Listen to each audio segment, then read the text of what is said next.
Welcome to the Music City, a place known for the great sounds and great artists. But tonight, we turn up the sounds of race cars. It's the 4Wide Racing TJ's Team Series. Welcome to race number 16, and welcome to coverage of our Dropping the Hammer pre-race show in anticipation of the next race in this Season 7 campaign. Welcome to our coverage on the KBueno Racing Network, where alongside Francisco Bacalhau and Keelan Belsha, I'm Kenneth Bueno. Francisco, you're going to have two duties tonight. You're going to be in the booth right now for our pre-race show. You'll be on track later tonight, so you'll have both of those perspectives as we hop into tonight's race. But what kind of things do you expect in another trip to Nashville Superspeedway, this time in the very important part of the regular season? Well, I'm happy to be here on top of the virtual Nashville Superspeedway in Lebanon, Tennessee. Been here before, and I'm happy to be back here to try and do better than I did the last time I was out here, which is going to be very difficult to do, but let's have some fun trying.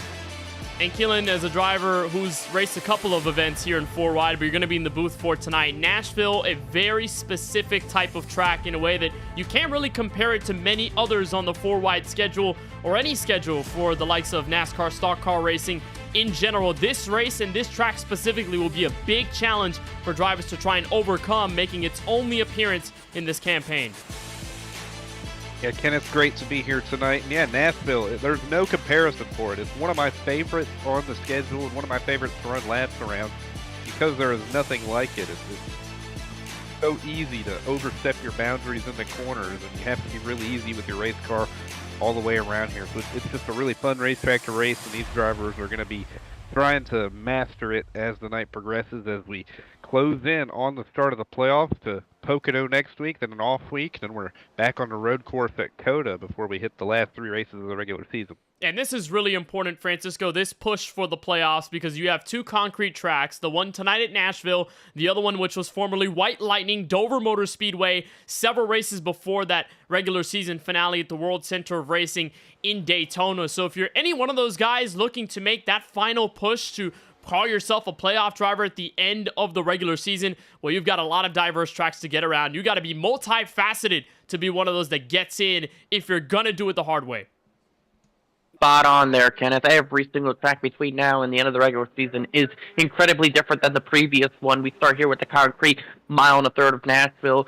Then we go to the tricky triangle, a road course, a concrete mile oval, a mile and a half, and then the super speedway at Daytona. So you really have to do your best to make sure you have consistently clean races. You don't need to necessarily go out there and win the race if you're near the cut line. The points battle is really tight. You have to see who you're battling, and then you have to pick and choose your battles so that you can ensure that you get a really good finish and just give yourself the best possible boost into the points. You can't really compare one track to the other in this final stretch to the regular season finale, and then of course that playoff opener that we'll have at the virtual Auto Club Speedway later on this year. So it'll be great to see what the drivers can do and who will be able to find their way in, what drivers will be selected out of the playoffs by the time we get to that storyline. Let's look in the rearview mirror, though. Take a look at what happened last week at the virtual Iowa Speedway, our fourth all-time trip to the Speedway in series history, and we had a tale of our own to tell. Brandon Hawken, Gabriel Dahari, the rookie, led us on the front row, and Francisco, we saw many a problem specifically out of turn 4 to start the race. That's Tristan Bailey, Nicholas Bauman, and several others getting into trouble, but the key portion of the first half of the race, drivers lighting up the rear tires off the final corner. How about that save by AJ Green? That is still impressive to me how he was able to keep that one going. But you're right, these corners were the problem spot all night long, and we documented that before the race. And both turns 4 and turns 2 were definitely some significant problems. And a short track racer in Eric Schaefer, who was fast all night, right there gets a little bit of a bobble, overcorrected into the outside wall, ends his race early. And this is where the strategy kicked in. Keelan Belsha, Brandon Hawken leading the race, but Gabriel Dahari decided, I'm going to take some 4 fresh Goodyear Eagles. It worked out in his favor past halfway. He took the race lead away, but that wouldn't spell the end of this race for either of them quite yet. Then a huge caution comes out. Jaden Porter slams into Nicholas Bauman, who goes on his side, flips on his roof at the exit of turn 2. An unprecedented situation at a track like that. I don't think we would have been able to get the flip counter going in Newton, Iowa, but it was still crazy to see. That's the battle off pit road, and the final 21 laps of this race, Keelan, absolutely electric between Hawken and Dahari. Yeah, great stuff. These two guys raced side by side for nearly 20 consecutive laps. Hawken kept getting to the bottom side of the racetrack, trying to make a room around Zahari for the race win. Still, you look here, 8 to go. They're in the same predicament, but he couldn't get them. And Gabriel Zahari came off turn 4 in his debut in the 4Wide Racing TJ's Team Series to get a victory, and it was the third driver to win in their debut race this season. Steven Maggio was the first, and Kyle Turstag did it at Bristol. You know, we've seen plenty of the season be categorized by guys like Brandon Hawken taking W's, Lawson Peel getting race wins as well. Several veterans that have been doing well this season. I mean, Scott Healy, Season 2 champion, Francisco, getting wins this season. But crazy to see that we've already had 3 drivers in their first ever 4-wide race stand out this much and not only go head-to-head with a driver like Brandon Hawken or Lawson Peel, but flat out beat them on the racetrack. 3 new winners here in 2025 that we've accounted for, all of them making their debut. And specifically, Kenneth, over the last, I think, 5 or 6 races, when you include the All-Star race, there have been drivers that captured their first win of Season 7 in some form of fashion. It was a dominating first portion of the schedule between Maggio, Peel, and the 98 of Hawken, but now lately, new drivers have been starting to show up to win these races, and that's really made us wonder, what does that look like momentum-wise going into these playoffs when you have just about anybody showing up the next week and putting on a show to win. Well, speaking of drivers who got their first win in their first race, Nashville Superspeedway has definitely created many historic moments over the last several years that it's been featured on the 4-wide racing calendar. Last season was no exception, where Luke Canup in his first ever start went head-to-head with one of the series' all-time best in Lawson Peel to grab his first win for KBueno Racing in that season and get his first win of his long career. Welcome to today's KBRN Moment in Time.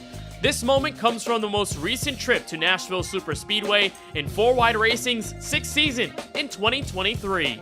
Jaden Porter in the 28, leading the field from the front in the race where he won for the first time. Kyle Benson on the outside, green flag in the air, we're racing from Nashville. While Jaden Porter led this race from the front, scares immediately began for Lawson Peel as the race featured several caution flags in the first 25 laps. Regardless, the spotlight shined on him and rookie Luke Canup, who was making his first start. As both crawled their way up through the field, Lawson had to encounter another sudden scare as his teammate Joe Sanchez found trouble with Travis Anderson entering turn 1.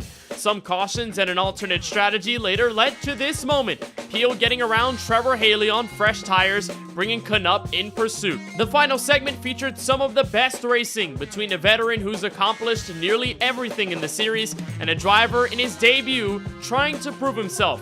Canup would outlast Peel in the final laps to achieve his first career 4-wide win from the Music City. And that's today's KBRN Moment in Time. So Luke Canup, Keelan Belsha adding himself to the name of winners here at Nashville Superspeedway, and a crazy way that he was able to do it as well. Tons of cautions in the first sector of that race, but as soon as things opened up to the strategy books and we got a relatively green flag race, I mean, that is still going to stand down as one of the better races in 4-wide history. Luke Canup going toe-to-toe with Lawson Peel, them going back and forth the entire race, but Canup hanging on for his first career W. And it's really exciting stuff out of Canup and out of Peel in that race, and that's what this track at Nashville lends itself to. Lends itself to some great racing, and in the 4-wide racing season, we have had great race after great race. I think one of the best was just last week at Iowa, and in a track somewhat similar in aspects, the way you drive the corners and kind of roll it around. I think we could have another one tonight, Kenneth.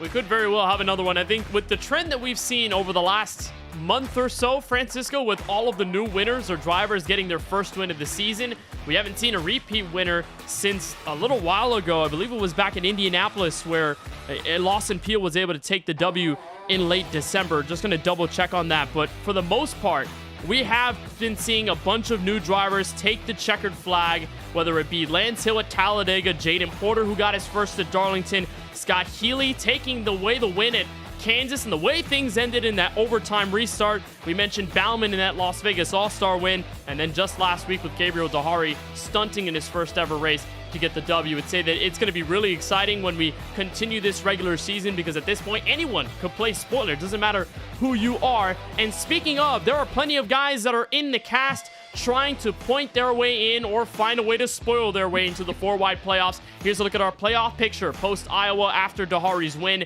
And after some of those shuffles, you can take a look, Francisco, at the exact gap between 15th and 16th. Brandon Banks did not move an inch after Iowa. After all, was about 8 points shy of that cut line. Now only 2 points square away Banks and Bishop for the final 15th spot.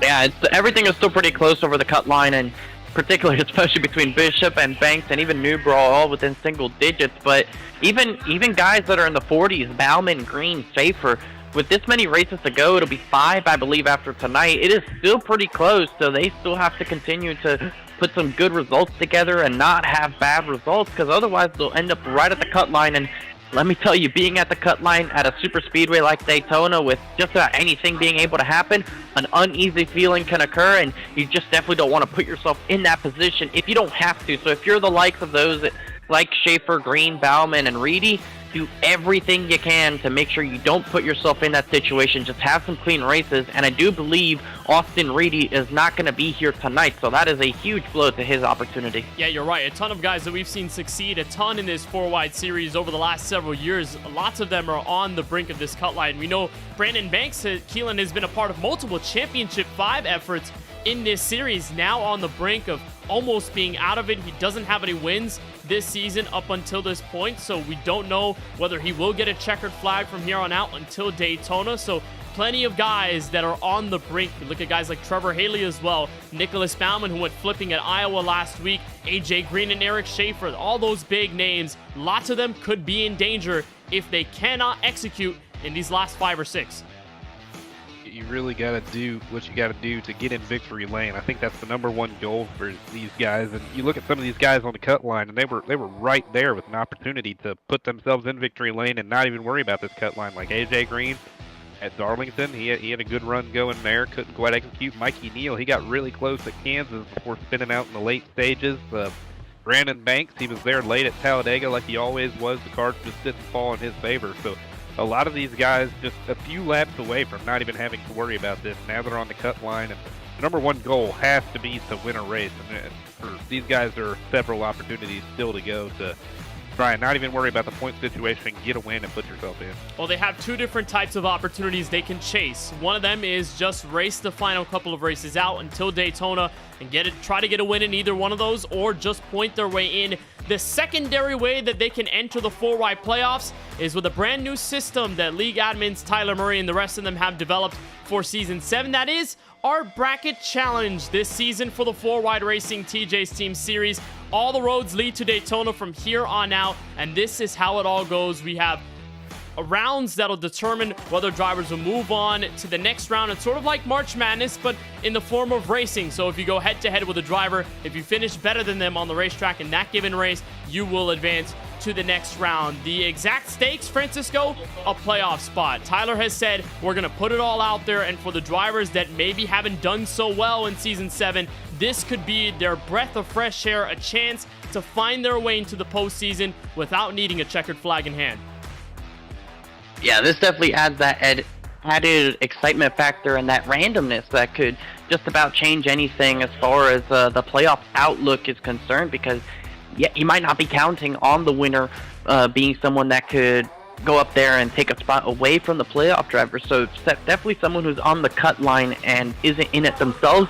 Selfishly, they're going to hope someone who's already in advances deep enough to where they take up the already occupied spot by themselves. So they don't want to be knocked out as of a bracket winner. And here is a look at your wild card round. You have Lance Hill, Kip Easley, Craig Rowe against CJ Munier, D'Elia and Gillis against one another, Steven Stempian and Jesse Prees, Colin Forster and Dusty Asplin, Daniel Moore against Keelan Belch, and unfortunately for Keelan, he's here with us, so Daniel Moore will get that one. Yeah, I don't think I'm advancing tonight, Francisco. Maybe not. Good. Well, maybe in the commercial break between our pre-race show and the race coverage, we don't know, maybe Keelan can step into the race car and make something happen. He might sneak into mine. Well, we'll see what happens, but nonetheless, this is basically the wild card round, so a lot of the drivers that are in that first round, they won't have to worry about tonight. Their biggest point of emphasis, though, is going to be the Tricky Triangle next week at the virtual Pocono Raceway. And here's a look at the entire bracket just to give you a scope of what this looks like.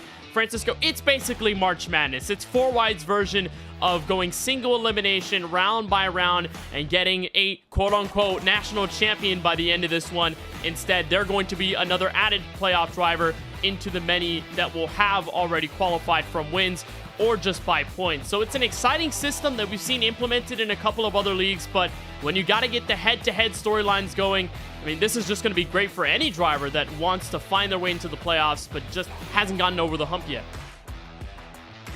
Yeah, it's going to be a fun twist to keep a track of and just make sure that we keep tabs on this because it could play a role. Again, a lot of it comes down to who's in play when we arrive to Dover, Texas, Daytona. If there's drivers that are already locked into the playoffs remaining, for those at the cut line, it's not too big of a concern because somebody that was likely already in is going to advance. But if there's a big name that stands out that isn't in the playoffs, that's the one they're going to be looking at. Well, this is the road that we'll have until the virtual Daytona International Speedway, so plenty of time for these guys to get their plans sorted for what this big bracket challenge can offer to them at the end of it all. That starts tonight with Nashville Super Speedway, but there has been a certain trend going around this Music City, and that is KBueno Racing. They have won 3 of the last 4 Nashville Super Speedway races, and it all starts here. Francisco leads 189 laps en route to his first victory at Nashville Super Speedway back when they ran the Gen 6 cars in 2021. Then Season 4, Jaden Porter strikes gold. His first career 4-wide win comes at this track. He would later become a series champion before we ever knew it, and this was the first step to it all. Then in Season 5, this was technically not a BBR win, but Stepien is now a part of the KBueno Racing camp, taking the win at the final corner against Cedric Hunter in a stellar Season 5 finish in this Nashville Super Speedway. And then the race we talked about in our KBRN moment in time, Luke Knupp in his first ever 4-wide race, standing out against Lawson Peel off the final corners in the final laps to get his first career victory. And that, Keelan, is exactly how KBueno Racing has done it over history. They still have a pretty good chance at continuing the dominance here tonight. They certainly do, with guys like Jaden Porter, who already has a win this season and a former winner here, and our good friend Francisco, he's up here. He's got a shot tonight if I've ever seen one, Kenneth. That 30 car always seems to have speed whenever he races. And Ethan Fonseca Moreno, I've heard he's in the field tonight after missing a few weeks of action. Our defending champion, he's going to have an opportunity to win and kind of right the ship on what he feels like has been a sketchy season for him. Well, it'll be fun to see what they can cook up and whether they can continue their route to victory lane. Francisco, of course, taking another start in 4-wide here tonight. Hopefully it fares much better than it did the last time, and maybe he can will his team back to another victory. Let's get a look at the virtual Nashville Super Speedway with our KBRN track map, with images, of course, provided to us by Google Earth. This track is what I like to call one with a second life. It was opened back in 2001, then closed down for service in 2011, all to be revived a decade later in 2021 for NASCAR Cup action. And ever since, it's hosted NASCAR racing from there on out. They revitalized this 1.333-mile track, 2.14 kilometers, with banking at 14 degrees in the turns, 9 degrees in that main area, that tri-oval to the start-finish line, with that very large section of grandstands that was built when this track was conceived back in 2001. It's a very interesting track because it doesn't drive like a lot of others, and Keelan Belsha, it's made of concrete, so it is a very different build to some of the others that we see this season. And as we get a look at our KBRN onboard lap with our very own Francisco Bacallao, I think he shows you just how treacherous this track can be with the concrete surface. And it's one of my favorites, Kenneth, that they run here because you got to take it so easy. It's a concrete surface, but it's bigger than most of the other concrete tracks. You really have to get your braking points down and turn in there. And he's running a little bit different than I would, but if it works for him, I mean, he is a winner here. It must work. Kind of driving it down to the bottom, letting it roll, not too quick to the throttle, and lighting up those tires off the corner. He is doing a good job of showing you what you got to do here. Me personally, I like getting down to that yellow line, like that, just wrapping the corner, letting it roll. That's where I've found the most speed here, and I'm sure there's going to be guys who have started to figure that out. We'll see that tonight as they take on the track. And as this race session will be a early afternoon to late afternoon session, you won't see the grip levels elevate until the very end of this race. But because of this surface, how it rips apart the Goodyear Eagles, it's going to be treacherous in getting around this 1.3 mile Nashville Super Speedway. Francisco giving us a wonderful look at our KBueno onboard lap. He'll be racing that same paint scheme, by the way, the Coke Oreo car in this version of this race, as at the moment he sits 7th for qualifying. So it's looking pretty good for our very own Francisco in the KBRN pre-race booth. Well, that seems that it will do it for us here on the Drop in the Hammer pre-race show. We are very excited to get things started, and we hope you are as well. On the other side, race number 16 of the Season 7 4-Wide Racing TJ's Team Series from Nashville Super Speedway. Don't go anywhere. We've got more next. Racing isn't easy, but experiencing it is. iRacing puts you in the driver's seat with the industry's leading sim racing game. Drive on laser scan replicas of the greatest racing circuits from around the world. Go head to head against other drivers chosen by skill-based matchmaking to ensure competitive racing at every level. Compete across all your favorite series. I don't know the full stats of his pole. In officially licensed cars, engineered to deliver the most accurate driving experience possible.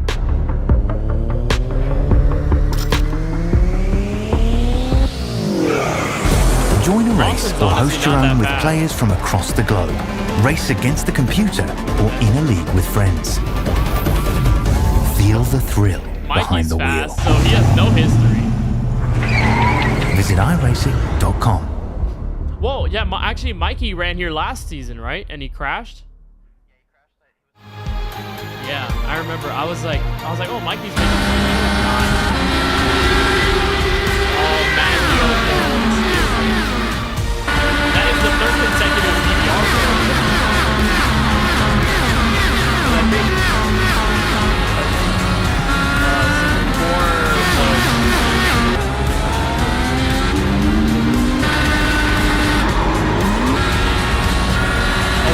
Oh my god, we have 40 cars. Oh, it's gonna be insane.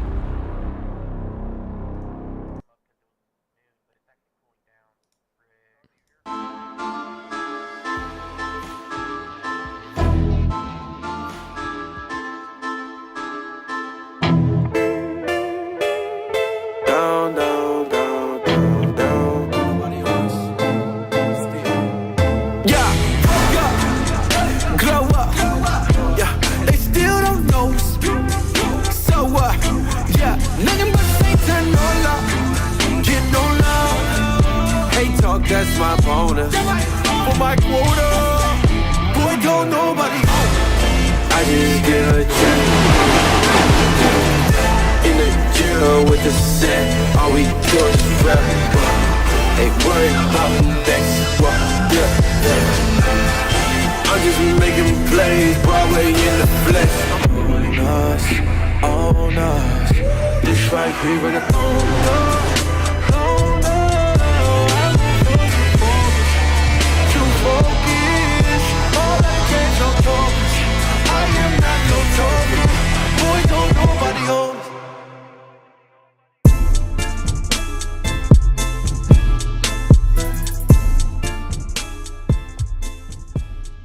Make the step outside of the Broadway in Nashville and you'll find the lone beacon of speed outside of the Music City, where a scorching day graces the track several miles away as the season strums to the sounds of speed for one time in the season. The KBueno Racing Network welcomes you to coverage of the 16th race in the 7th installment of the 4-Wide Racing TJ's Team Series from the virtual Nashville Super Speedway in Lebanon, Tennessee.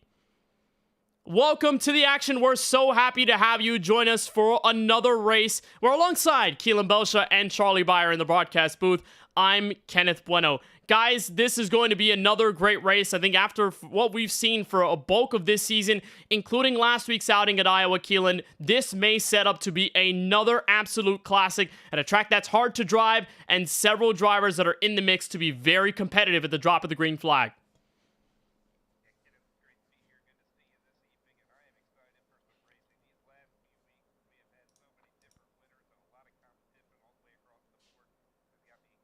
great racing tonight at one of my favorite tracks on the sim here at Nashville, and I'm sure these guys are going to put on another certified classic as they have been recently. And last week at Iowa was one of them.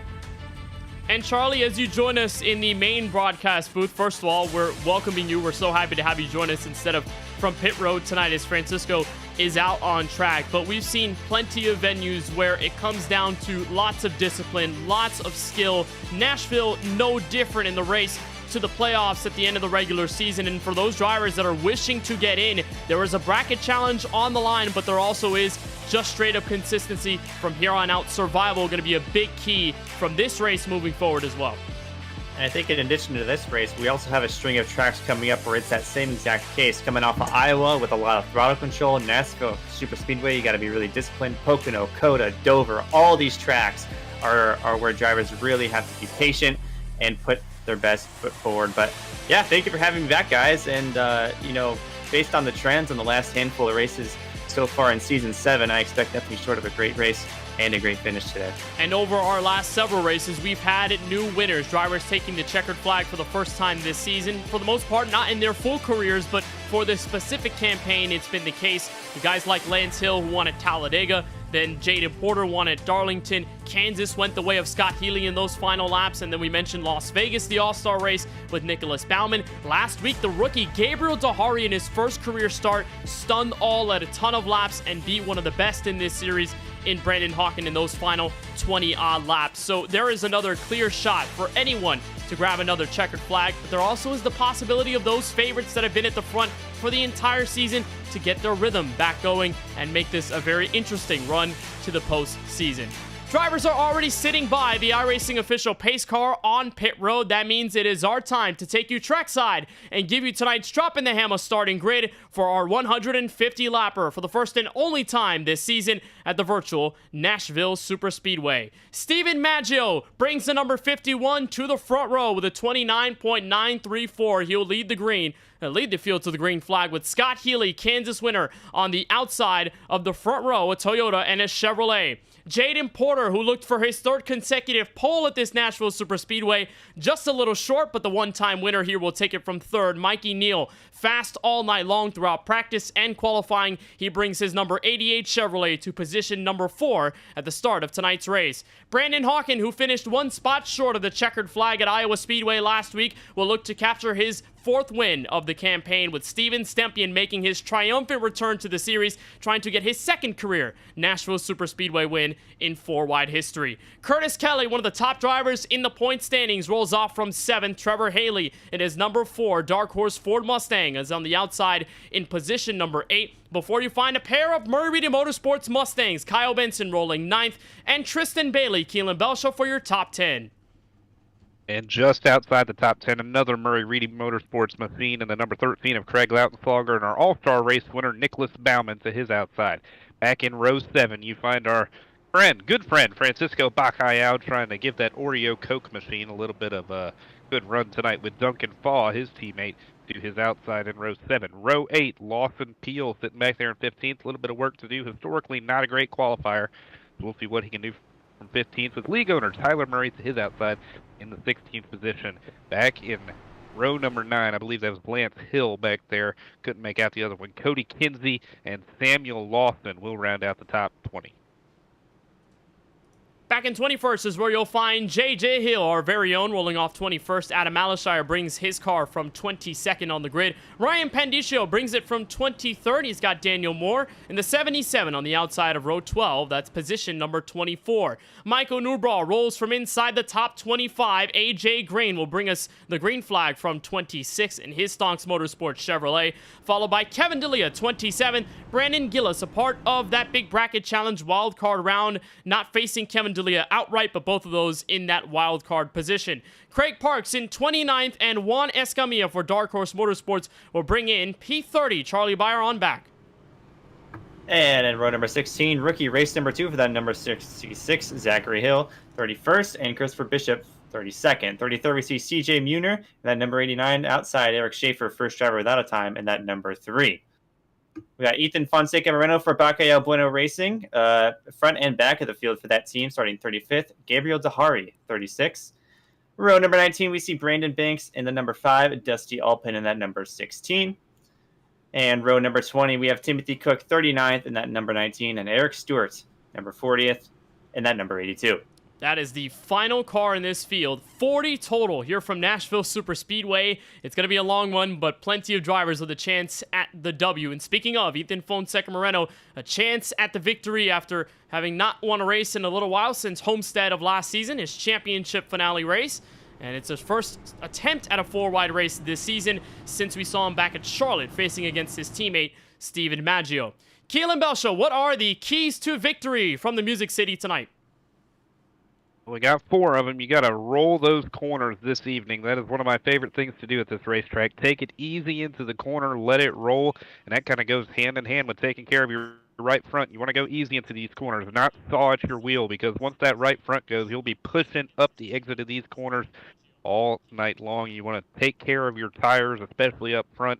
Make sure you can have a car that's worth a turn as the run goes on. Play with that brake bias. Don't be afraid to move it forward, move it back, whatever you feel comfortable with. That is something that these guys will have on their mind today. And keep in mind of the concrete. It's going to tear those tires up. It's different than most other tracks we see that are asphalt.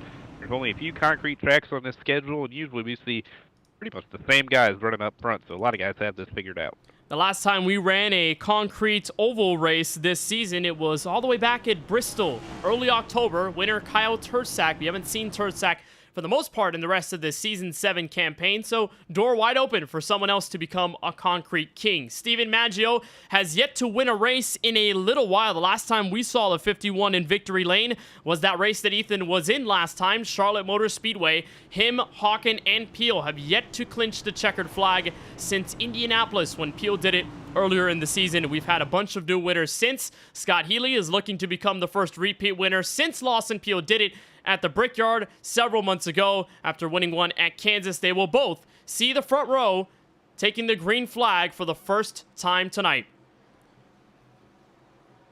A little under 200 miles from the Music City, getting underway now. Steven Maggio and Scott Healy bring us racing from Nashville Super Speedway.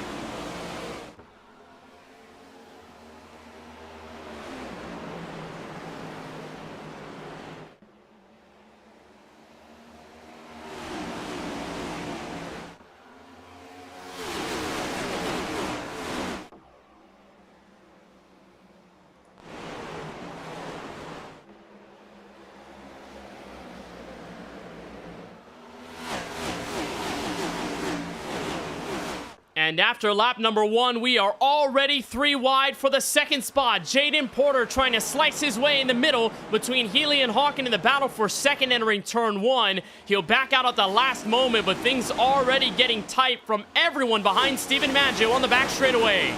And a spinner. Ryan Pandiscio and several others spin through the grass, bringing our first yellow flag of the race. There's Pandiscio's stranded Ford Mustang. As several drivers were getting around, Kevin D'Elia finds himself in the grass. And we complete only 1.5 laps. Keelan Belshaw before our first yellow flies on lap 3. Already early trouble out back, and that's a tough scene for Kevin D'Elia in that 53, a guy who was in that bracket challenge trying to count that as a race win. As we see Pandiscio in a 63 right there, AJ Green tucked in right behind him. 77 of Daniel Moore up there in that Miller Lite car as they come off of turn 2. Ooh, I don't know if Pandiscio just lost it, but that was a hard hit into the outside wall. You saw D'Elia leaning down onto the apron side of the racetrack. I want to look at the 63. Yeah, he just lost it right in front of AJ Green. Green got really lucky. He didn't get involved in that. It was Juan Escamilla who made a little bit of contact with him. D'Elia made an evasive action to try and pin it down to the grass side of the racetrack.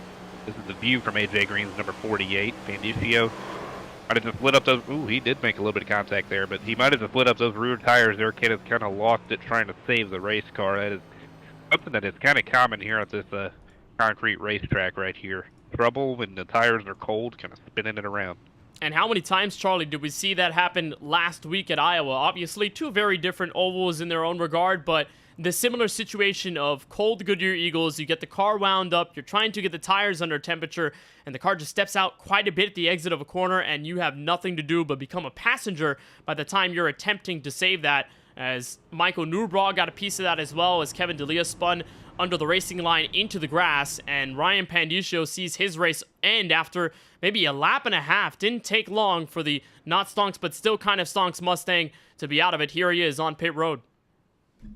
Yeah, and I think even though the tracks differ in size and shape, I think one big commonality that they have is that throttle patience coming out of the corner, not only on cold tires, but because of that wall on corner exit. You have to be really patient to try and not get up, because that wall will jump up and grab you and bite you and knock the side of your car out. So that's one of the things that I'm going to be watching today is both throttle patience, that inside wall, and we haven't mentioned yet that apron. Yeah, the apron really tough here. Not a place where you can nab the apron with the left side tires and be mostly okay with it. All momentum will be relatively killed. We'll keep an eye on that over the course of the long run. While the field is under the first yellow flag of the night from Nashville Superspeedway, let's get a moment to talk with our in-race reporter just before we go green. That is our very own Francisco Bacalhau. Francisco, how are you feeling right now? Well, we barely made it through the first handful of laps. I'm still kind of energized from the initial start of the race. Well, we know that you guys only completed maybe nearly 2 laps before that yellow came out on the back straightaway. But what is your biggest plan of attack in this race? I know you're a former winner here, but this is a next-gen car, a very different level of playing field. So what do you expect to see when you guys take the green once more? It's going to be hard to pass, and I'm just looking to survive these early laps. All right, well, Francisco, we appreciate the time. Hopefully we'll talk to you soon over the course of this race, but best of luck out there. Hopefully. That is Francisco Bacalhau, member of the KBueno Racing team. He's rolling off from 11th on this first restart of the race. So for the most part, the entire field didn't really move all that much. Your front row is still the same, although Maggio will choose the outside line in the first row to take the green flag. Scott Healy remains on the inside. That second row filled with Jaden Porter and Brandon Hawken. We saw Porter attempt the 3-wide move for second in that opening lap. Could not execute the move, but fortunately, still a lot of time left to work with.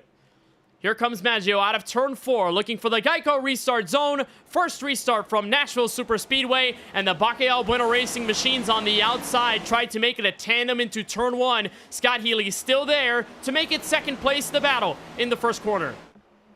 Maggio, he got a really good jump on the outside of the racetrack there and got down clear for the lead for now, as the battle is now on for third, but Porter's going to get around Hawkins, so good little teamwork there on the outside to give each other kind of cues there. I'm sure they did in the voice chat, and that will get Porter the position as we see them start to battle out for fifth, try to single file out Steven Stempian there on the inside. One of the many KBueno Racing cars in this field, including that Stempian machine who rolls on the inside, entering P5 in this battle with Mikey Neal. Two of the musically inspired paint schemes, one of many that we'll see over the course of this race tonight. Stempian's is special just because it's the exact same scheme that he drove to victory in Season 5's edition of this race. Had some brand new paint schemes made by the great Cosman at Splash and Go Paints. Not bearing one of those tonight, but currently still in the side-by-side battle with the Michael Jackson Thriller-inspired paint scheme of Mikey Neal. Very quick Mikey Neal was, Charlie, in the first handful of minutes in this session, already made his name known. And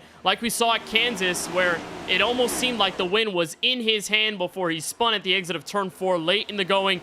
We're expecting a lot out of Mikey Neal, who crashed out of this race last year, but has certainly improved over the last season.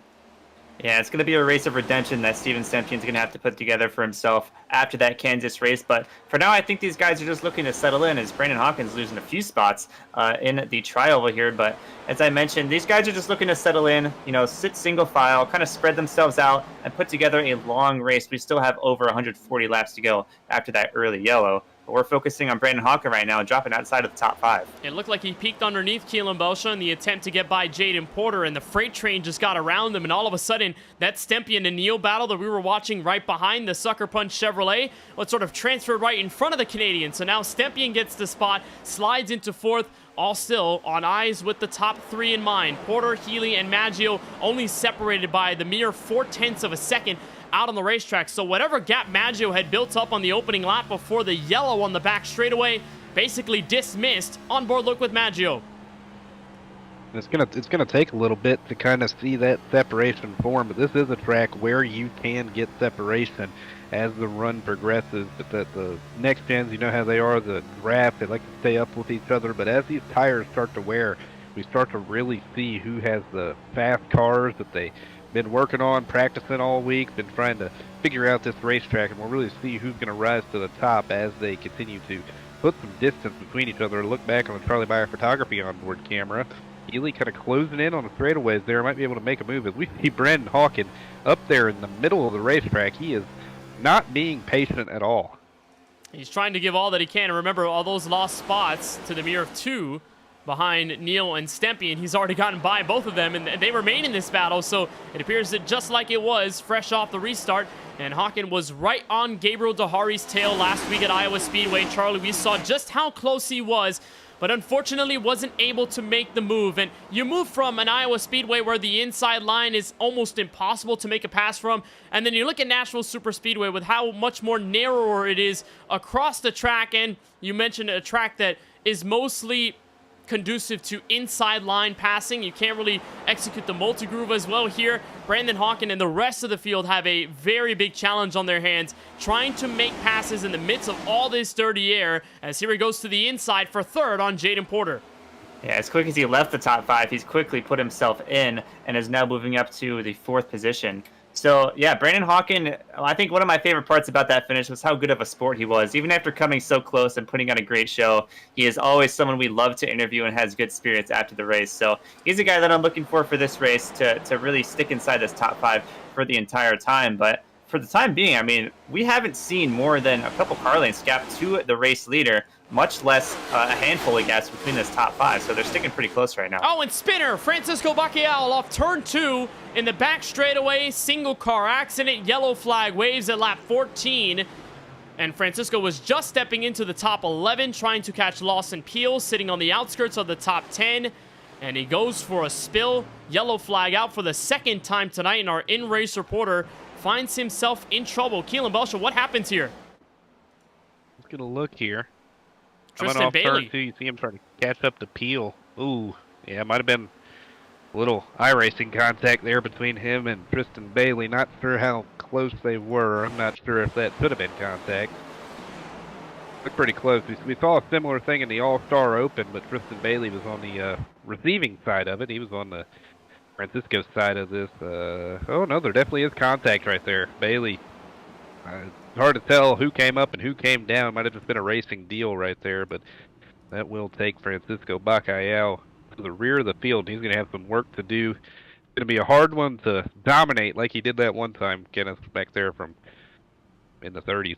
Yeah, he has the single race record at Nashville Super Speedway for most laps led by a driver, 189 in that first KBueno Racing win here back in Season 3 with the Gen 6 cars. A very dominant fashioned victory. Francisco, though, on the bad end of this spin down the back straightaway. We'll see if we can get a word with our in-race reporter and get his thoughts on what happened there. But from what I saw, guys, it definitely looked like side drafting gone wrong. Tristan Bailey was trying to get Francisco back in on the aerodynamic side of things, and unfortunately, it did not work out. We're joined by Francisco now. Francisco, tell us what happened there. It seemed like Tristan was trying to side draft you, and then all of a sudden, you guys make the contact. Yeah, I'm just getting the first look at it now on the replay here, and I think you're exactly right on the diagnosis there. So obviously track position is sort of dire right now. You're going to be at the near back of this field with a lot of people still left in this thing. How do you adjust your approach now from being in the mid-pack and trying to catch up to now just trying to catch up here at the end of what could be another long run here? Not sure. I mean, I didn't feel like I was racing too aggressively there, and it looks like everybody's just doing anything they can for track position. I got sent from like 3 car lengths back a couple laps before that, and lost 2 spots in the process due to that. So, I mean, I don't know why it's looking like this early. Well, Francisco, we hope you can get back in this thing. It's still a long way to go, only lap 16, so plenty of time to get back on track. Best of luck out there, and hopefully you'll be able to get back in shape as we move on through this race. Let's go. Let's lock in. That's Francisco at the back. He is now about 34th on the racetrack as we sit. And as we see it, 36 cars remain on this lead lap. We had a 40-car field to start this race, guys. Unprecedented that we see a field this big. especially this late in the season. You know, a lot of times you talk about leagues having heavy turnover rates with drivers that get out of the league by the time, you know, it starts getting into the later portion of the season when the playoffs start. If you're not one of those guys in the postseason, you're kind of thinking to yourself, then why race? But everyone has showed up tonight. Charlie, it's been wonderful to see a 40-car field from Nashville. Everyone wants to race this one. That's great to see. And not only that, but a lot of paint schemes. People are dressing up for the show. When you come to Nashville, you think music. I see a lot of musical themed paint schemes in this field. So good-looking field and a big field tonight here in Nashville. I'm excited. If we get a long green flag run, get ready. We're going to have a musical quiz, and hopefully we'll have a trivia question by Keelan at the end of this race. For the matter now, it's Steven Maggio and Scott Healy. Same front row as the last restart. Same front row as the initial start on lap number 1. They'll tick off lap number 18, this time by KBueno Racing. Once again in tandem on the outside lane. Maggio this time by with a more convincing gap in turn 1. Another good jump like we saw last time. You see Healy kind of track up the racetrack right there in 1 and 2. See if that's going to open up the door for Hawken down the backstretch. Not quite going to have enough to get there as we see the BBR teammates of Stepien and Porter side by side down into 3. Curtis Kelly has had a great season himself lurking back there. As they continue to battle this just for a top 5 spot. Yellow is on the racetrack again for the 3rd time. And we'll take another look at it. This is at the back of the field. Potentially some drama at the rear end, but for the most part, everyone seems to be rather okay. Well, there is a damaged Brandon Gillis at the exit of turn 4. One of those drivers, by the way, that is a part of this wild card round for the 4-wide big bracket challenge. And that looks to be suspension damage on the right front. So not a good start for Gillis, who drops all the way to 36th. We'll get a better look at this. This is around Francisco and Cody Kinsey running 3 wide in turn 3. And I think, Charlie, yeah, there's just contact. Kinsey gets into Gillis and bounces him into the outside wall hard. Looks like a bit of contact. I'd like to see kind of a rear camera of this number 9, but it looks like his left rear was kind of pushed through by the number 97 in a 3-wide situation. Look on board from Gillis. And Francisco noted the dives deep into the corner. I think Kinsey thought he had enough space to make the move. Catches Gillis on the outside of the racetrack, and hard Gillis goes into the outside wall. That should be several minutes of damage repair. Juan Escamilla will join him on pit road. And they will be some of the last cars to be on the lead lap. Could fall a lap down here, I think, as Timothy Cook, a driver who entered the garage momentarily, is back out there as he's still on pit road getting his car fixed. And again, that's the thing that Francisco had mentioned, Keelan, that rush to get the track position over the course of a short run. We know if we step into a 25, 30, 40 lap run when the tires are worn down significantly and drivers are dealing with the illness of a right front being worn down or the right rear being worn down, the separation is going to happen. The track position may not be as easy to attain, so you could maybe attribute a lot of these caution flags to the guys just being desperate to move their way up in track position, because if they understand that over the first 5 laps is their only window to move up through the field, they're going to take that opportunity 10 times out of 10. Yeah, Francisco really hit on that the first time we brought him up to the booth. He talked about immediately it's going to be hard to pass, and it's going to be tough to make moves through the field because there's really only one right line to run around this racetrack, and it really makes it a track position race to begin with. That's why it's so important to get up as high as you can, but you guys really need to find that balance if we want to get green flag racing in between being aggressive and making up track position and knowing when to kind of lay back and just let the race come to you. It's going to be hard to pass, but it's easier to pass when the guy in front of you has a bunch of worn-out tires on his car and you saved your stuff a little bit. So it's all about finding that happy medium, that balance, but as a driver, it's so hard to kind of find that balance. It's easier to talk about than it is to do on the racetrack. It's hard to be patient and be okay with maybe losing a spot or two because you don't know if you'll get those spots back. I think they'll just have to abide by your Keelan's keys to the race. No one's listening right now over the first 21 laps. I know it. I tell guys all the time, hey, you probably would have won the thing if you just tuned into the pace laps and looked at my Keelan's keys right there. You see, that's great advice right there, Kenneth. What do you reckon? Hey, I like it. I like also keeping in mind the concrete with this surface. It's really tough, but rolling the corners also a big one for me. Yeah, maybe the drivers have to watch the broadcast a little more. Maybe get those Keelan's keys before they get to the green flag tonight. We still have a similar looking field, so like we did at the beginning of this race. Maggio and Healy continue to occupy the front row. Second row is the same as well. Jaden Porter and Brandon Hawken, everyone just physically resetting here after the flurry of yellows over the first 21. Well, Maggio once again will work together with his Jaden Porter teammate right behind in the second row. Green flag waves, but this time, Charlie Beyer, Scott Healy is there. He's taking notes, and he's using it to perfection in turn 1 for the lead. We've seen great jumps out of Steven Maggio, but from the outside, he's still not clear. Rounding out turn number 2, he's probably going to have the spot based off of momentum. Here comes Jaden Porter to the outside of Scott Healy as well. Healy's going to have the draft and the push from Brandon Hawkins sitting in 4th place, but Maggio wants to lunge it into the center of the corner. He may have the apex to get to the exit, but he slows up near the outside wall. Scott Healy continues to push forward on the inside, this time with no help, and Jaden Porter giving a lending hand to his teammate back to turn 1.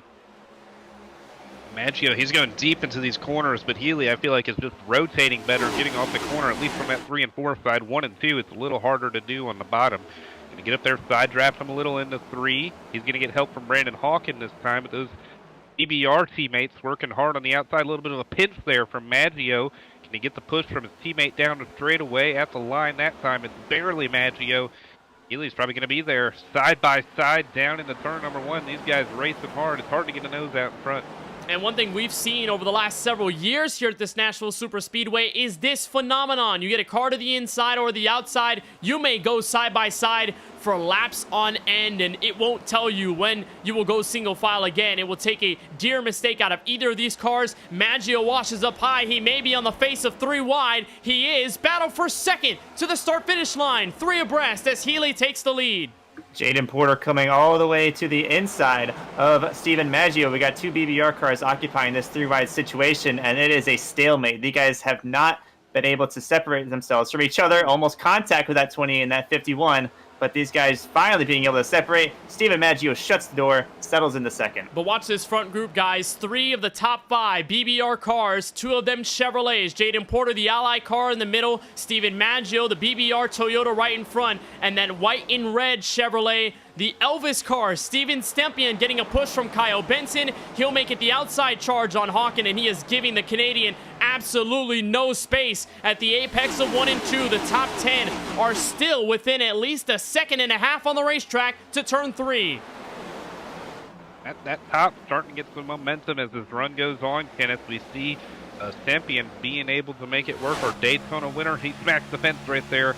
And the Sabrina Carpenter machine of Kyle Benson's going to take a look to the inside. He's going to go all the way to the inside of Hawken to try and get in the 4th.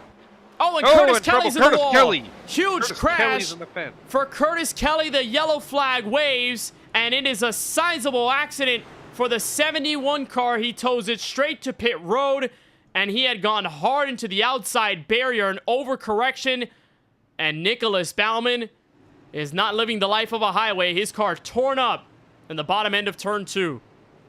Saw Curtis Kelly hit the outside wall in turn number 4, so obviously pushing really hard at these restarts. You want to talk about track position. These restarts have given these guys nothing but opportunity to pass each other, as we saw up front, and just outside of the top 5. We'll see what happened. Loose into the corner, overcorrects, and that's a head-on impact, and that poor number 14 gets involved as well. And there's Dusty Applin. Yeah, Dusty Applin, the rookie. He's also part of that wild card round in this big bracket challenge. Unfortunately, gets caught up in this late, but I don't believe, Keelan, there's any contact here between Kelly on the outside and Peel down low. It's something that we did not see throughout this race to create our previous yellows. It looked like Kelly just lost it right before he got to turn 1. We talked about it on the on-track lap with Francisco earlier about how you kind of have to find your braking points and not go too far away from them. That could have been a case of just maybe overstepping your boundaries on your braking points a little bit as we see people coming down pit road. But yeah, to finish that thought, might have just went in there a little bit too deep and kind of lost the rear end of the race car. And poor Nicholas Bauman, nowhere to go. That's 2 races in a row where he's taken out. And not a good momentum shift since the All-Star win. Yeah, I don't know if we want to talk about that flip at Iowa last week to him. I'm not sure if he would enjoy that quite a lot, but Dark Horse Motorsports suffering the brunt of this one, at least in one of their cars, for Nicholas Baumann. Scott Healy, the race leader, elects to stay out. Everyone else decides to come in, and rather quick pit stops by the field. 9.1 seconds for Jaden Porter, 10.3 seconds for the former race leader and pole sitter, Steven Maggio. So potentially 2 tire calls here, maybe some fuel only. Lots of the others, 7th on back, decide to elect for the 4 fresh Goodyear Eagles. And that thought about Curtis Kelly, Charlie, it is a big hit for Kelly, because he's one of those drivers that has spent a majority of this season in the top 3 in point standings. He got bonus points for finishing well in the All-Star race, did really well for himself, but it looks like tonight things end sourly, 29 laps in. I don't think anyone wants to see their race ends this early, but for Curtis Kelly, who's been on a rather high wave of momentum, this one is coming to a crashing halt.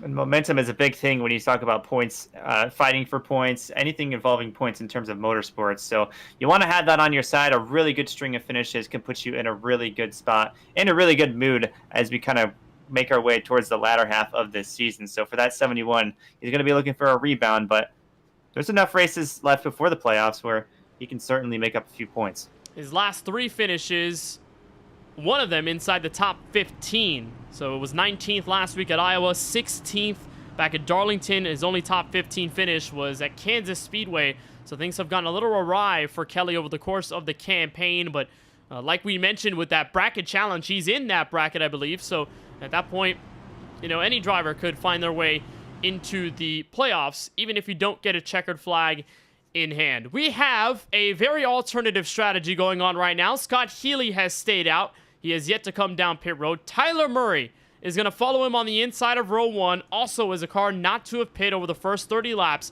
Cody Kinsey and Eric Schaefer have elected to stay out. Cody Kinsey, though, has been out 14 laps. Eric Schaefer has been out on the speedway for 26. So you've got at least 3 different strategies at the front of this field. And then plus some with everyone that took 2 tires in the BBR camp, and then everyone who took 4 on the most recent yellow flag stop. I think Tyler Murray is getting antsy to get going. He waits for Scott Healy's admission to get going. They stack up on the outside. Restart lap 31 from Nashville. Yeah, I think Healy may have lagged back a little bit there to get a better jump, and that's going to work in his favor as they go down into 1. He's got 3 car lengths on the next car in line in Tyler Murray as we see Jaden Porter splitting the middle between Kinsey and Schaefer. He's going to try to get clear of Schaefer, maybe make a move to the inside of Murray here in 3. Not quite. Going to stick to the middle side of the racetrack. Murray kind of air blocking him right there, and he's going to have to continue to contend with Eric Schaefer in the 3 car. Teammate Steven Maggio coming to his aid, maybe, though. And, you know, interesting, Charlie, that we're seeing BBR take only 2 tires on the most recent stop, because we're not even at the full green flag window. We only have gone 32 laps in this race, and already most of the field have decided to burn their first set of Goodyear Eagles. Is this a good call by the BBR duo to only go for 2 right sides? Well, so far it's working out. They're cutting through this traffic that did not take any tires and stayed out on the racetrack pretty well. I think that was a really good, well-executed move, by Jaden Porter on that restart. Came out of the pits behind Steven Maggio and is able to find that spot around him. So far it's going to be working out, but, you know, we were only about halfway into this fuel run. So far, the tire difference between the people, just 2 tires, and the people who stayed out is pretty extreme. And it seems like the 4 fresh tire call doesn't seem to be working out all that well. Brandon Hawken is the only car on the 4 fresh Goodyear Eagles that's starting to make strides in this field as he looks under Eric Schaefer. They are nearly making contact in the battle for 5th on the racetrack, and Eric Schaefer continues to stand his ground as Jaden Porter peeks on the outside from Tyler Murray. That's a look at 2nd place in turn 1. Oh, Murray slides up the racetrack a little bit. Porter going to get him clear. Maggio coming to his aid right there. He's going to try to himself get around Murray and step into that last step on the podium here as they start to set their sights on Scott Healy, who is so far staying out and making it work. That 64 car's got some speed in it, but now the BBR teammates on 2 tires behind them. They're going to try to make a run on him 34 laps into this thing. And for Jaden Porter, this track means a ton to him. It was the site of his first career 4-wide win back in 2022, season number 4. And then ever since has won several races from there on out, won a series championship, and is yet to come back to the checkered flag rather, here at Nashville Super Speedway. But Charlie, this place has dealt him so many good moments. I mean, poles for 2 consecutive seasons until tonight, where his teammates stole it away from him. And Porter tonight has been no shortage of great. He moved up inside the middle 3 wide twice in this race, and now on the hunt to the race leader Scott Healy to get some laps led of his own. And it's one of those tracks where if you have some success and you have a string of good finishes here, you kind of claim it as your track, knowing that you can walk into here, run good, and put together a good finish. And that's certainly no different than right now for Jaden Porter, creeping kind of that back end, swinging out just a little bit, but creeping up to the back end of that number 64. The 2-tire call working out so far, because I have not seen much of Brandon Hawkins so far on this green flag run. He remains back and forth. Remember that battle with Eric Schaefer that he lost momentarily? He since has won the fight. Schaefer has fallen back to 7th. But as for the 2-tire drivers, they are making the most of their opportunity, and Jaden is dialing up the middle lane, looking for the crossover down low on the Team Conti Chevrolet. He may have a run worthy of note out of the final corner. He'll stick up high. He gets his nose in there. Potentially, Jaden Porter gets shut down before turn 1, but we're side by side for the lead. He tried blocking going into 1, and he got about a half block in, but Porter didn't have to let out of the gas, and he still got to the outside in 1 and 2. So now it's going to be Healy versus Porter down in the 3 and 4. Porter up top, Healy down low. Going to make Healy have to breathe out of the throttle there in 3 and 4, and that's going to let Porter almost clear him. He will clear him. And that leader, Jaden Porter. And that's lap led 113 in Porter's career here at Nashville Super Speedway, trying to catch up to Francisco Bacalhau, who led those 189 in that singular Season 3 race. But now Porter is just elevating the lap sled, and here comes Maggio to make it 2 BBR cars in your podium. Here comes Maggio to the inside. Quick move on Healy, and just now Charlie Beyer is where Brandon Hawkins and Steven Stempian, those 2 who took the 4 fresh Goodyear Eagles on the last stop, are starting to make their imprints. Closing the gap just a little bit here and really approaching the back end of these 2 BBR cars. But Kenneth, we mentioned claiming a track is yours. I think you can pretty safely claim this track as a BBR track. You've got 2 people, 1 and 2 on your team, and with every driver in full ride history winning at this track, having been a part of this current BBR roster. So must feel good, doesn't it? It definitely does feel good, especially for Jaden Porter, who has the 3rd highest average finish across multiple starts. And there's a spinner off turn 4. It's Adam Alashire. The Hardee's machine goes for a spill through the grass, and we'll throw the yellow flag once more at lap 41. And I don't believe Keelan and anyone else was involved in this incident. Alashire picks up no damage, but the yellow flies regardless. They throw a wrench and a little bit of strategy, though. It's going to be interesting for those cars who stayed out, see if they take their medicine and go down pit road and lose all the track position here. And, oh, Francisco Bacalhau gets up right into him. Alashire probably a little bit slower off the corner than Bacalhau was expecting. Just kind of misjudged the exit right there. Spins the 91 around. Another look from the rear end of Adam Alashire from the Charlie Beyer photography onboard camera. He's got a rip in the middle right here. Bacalhau lurking. Ooh, just kind of makes contact right there. A little bit of a misjudgment from the 30 car there, and that's going to be all she wrote for the 91 here before he has the track position to make up. The Sunbury, Ohio native unfortunately gets a piece of the accident, and I think it was just a situation where, you know, you basically said it, Keelan. Alashire had checked up a bit out of turn 4. Francisco was there, not knowing that Alashire would do such a thing. I mean, out of the wall, you're getting really close to it. You got to back out at some point. Francisco's carrying all that momentum off the corner. No intent by either party, just a bit of a miscommunication and car placement there at the end of that sequence to bring out the yellow flag. So once again, another caution thrown, this time for a single car spill. And we've got some takers on pit road. Remember those guys that stayed out until now, Charlie Beyer. They're all coming in. Scott Healy is in, Tyler Murray, Cody Kinsey, and several others. They're all coming in, and I'm sure it's going to feel good on those 4 fresh tires, but now these guys are all the way in the back. I mean, Scott Healy is going to be all the way back there, and that's going to be tough to navigate. Even, I mean, only about a 5 to 10 lap difference is going to be on these tires, so you see the Tate McRae mobile. Certainly a choice. I think if my eyes didn't fool me, I also saw a Sabrina Carpenter car out there as well. So the music choices are certainly broad tonight. Harley, we need you out there because you need to be running that Chapel Roan car. We have like the big 3 out here. Well, we've been telling Charlie before this race he's now 21 and a pilot. So what car can that possibly be? Hey, happy belated birthday, Charlie. It's certainly fit. That is my favorite band of all time, and thank you very much. Yes, yeah, that's probably my new favorite joke now.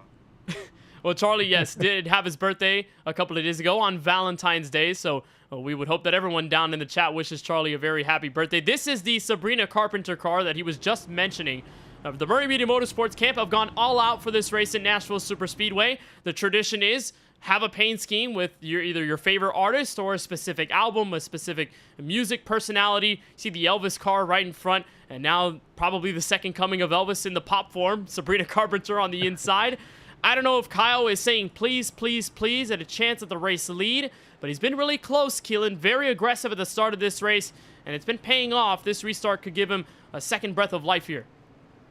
Sure could, and we saw that move he made to the inside of Brandon Hawken earlier, and he had some momentum going with that 38 car. Still looking for his first win on the season, but he's been very consistent, sitting second in points just behind that man right there, Jaden Porter. A little bit of work to do for that 38, but I think, Murray Reedy Motorsports, they probably would have loved our Daytona 24 car from last year. What do you think? The Aerostor machine?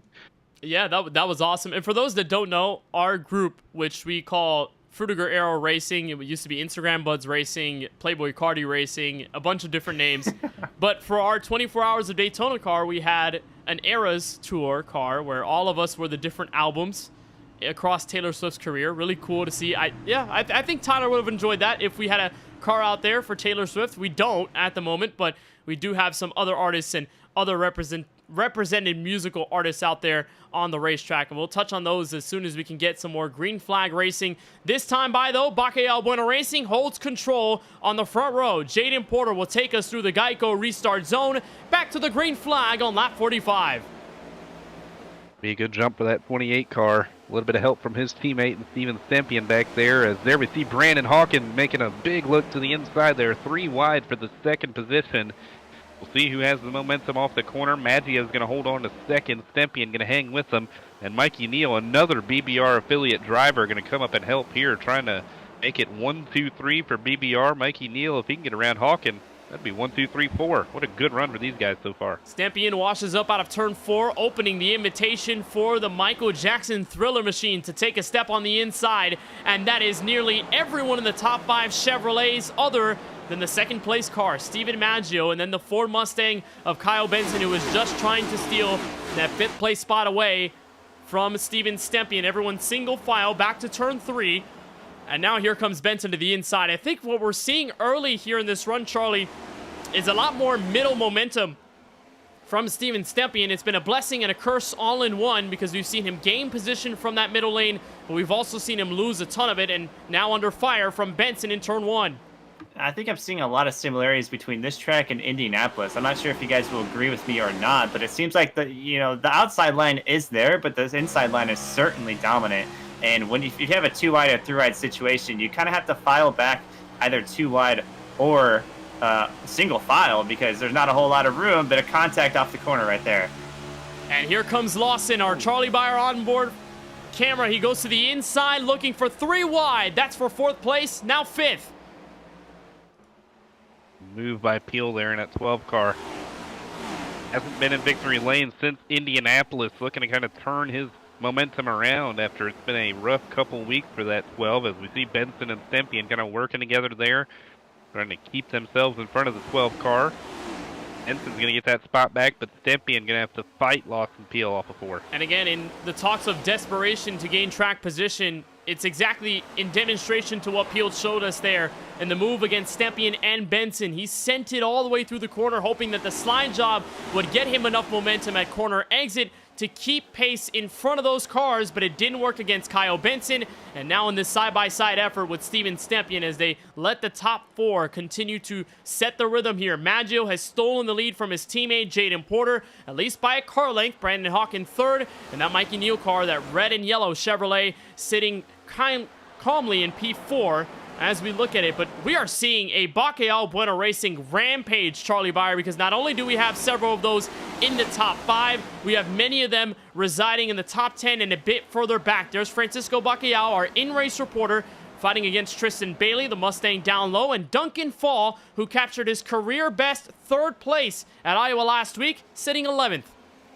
It's been a drive to the front for Francisco, having been involved in 2 accidents tonight and coming from all the way from the back in that Coke Oreo machine. So he's starting to put together a pretty good run tonight, and Duncan Fall is following suit. These guys are powering around the outside. As you see, Kyle Benson is being challenged inside by Lawson Peel for that 5th spot. So these guys have a bit of work to do to navigate, but certainly they must be happy sitting inside the top 10 right now. Yeah, but they may not be happy about the congestion of race cars, Keelan, because we talk about how this track is so hard to pass at. When you fill up the real estate with so many machines, it's only going to get harder to make an effort to move forward.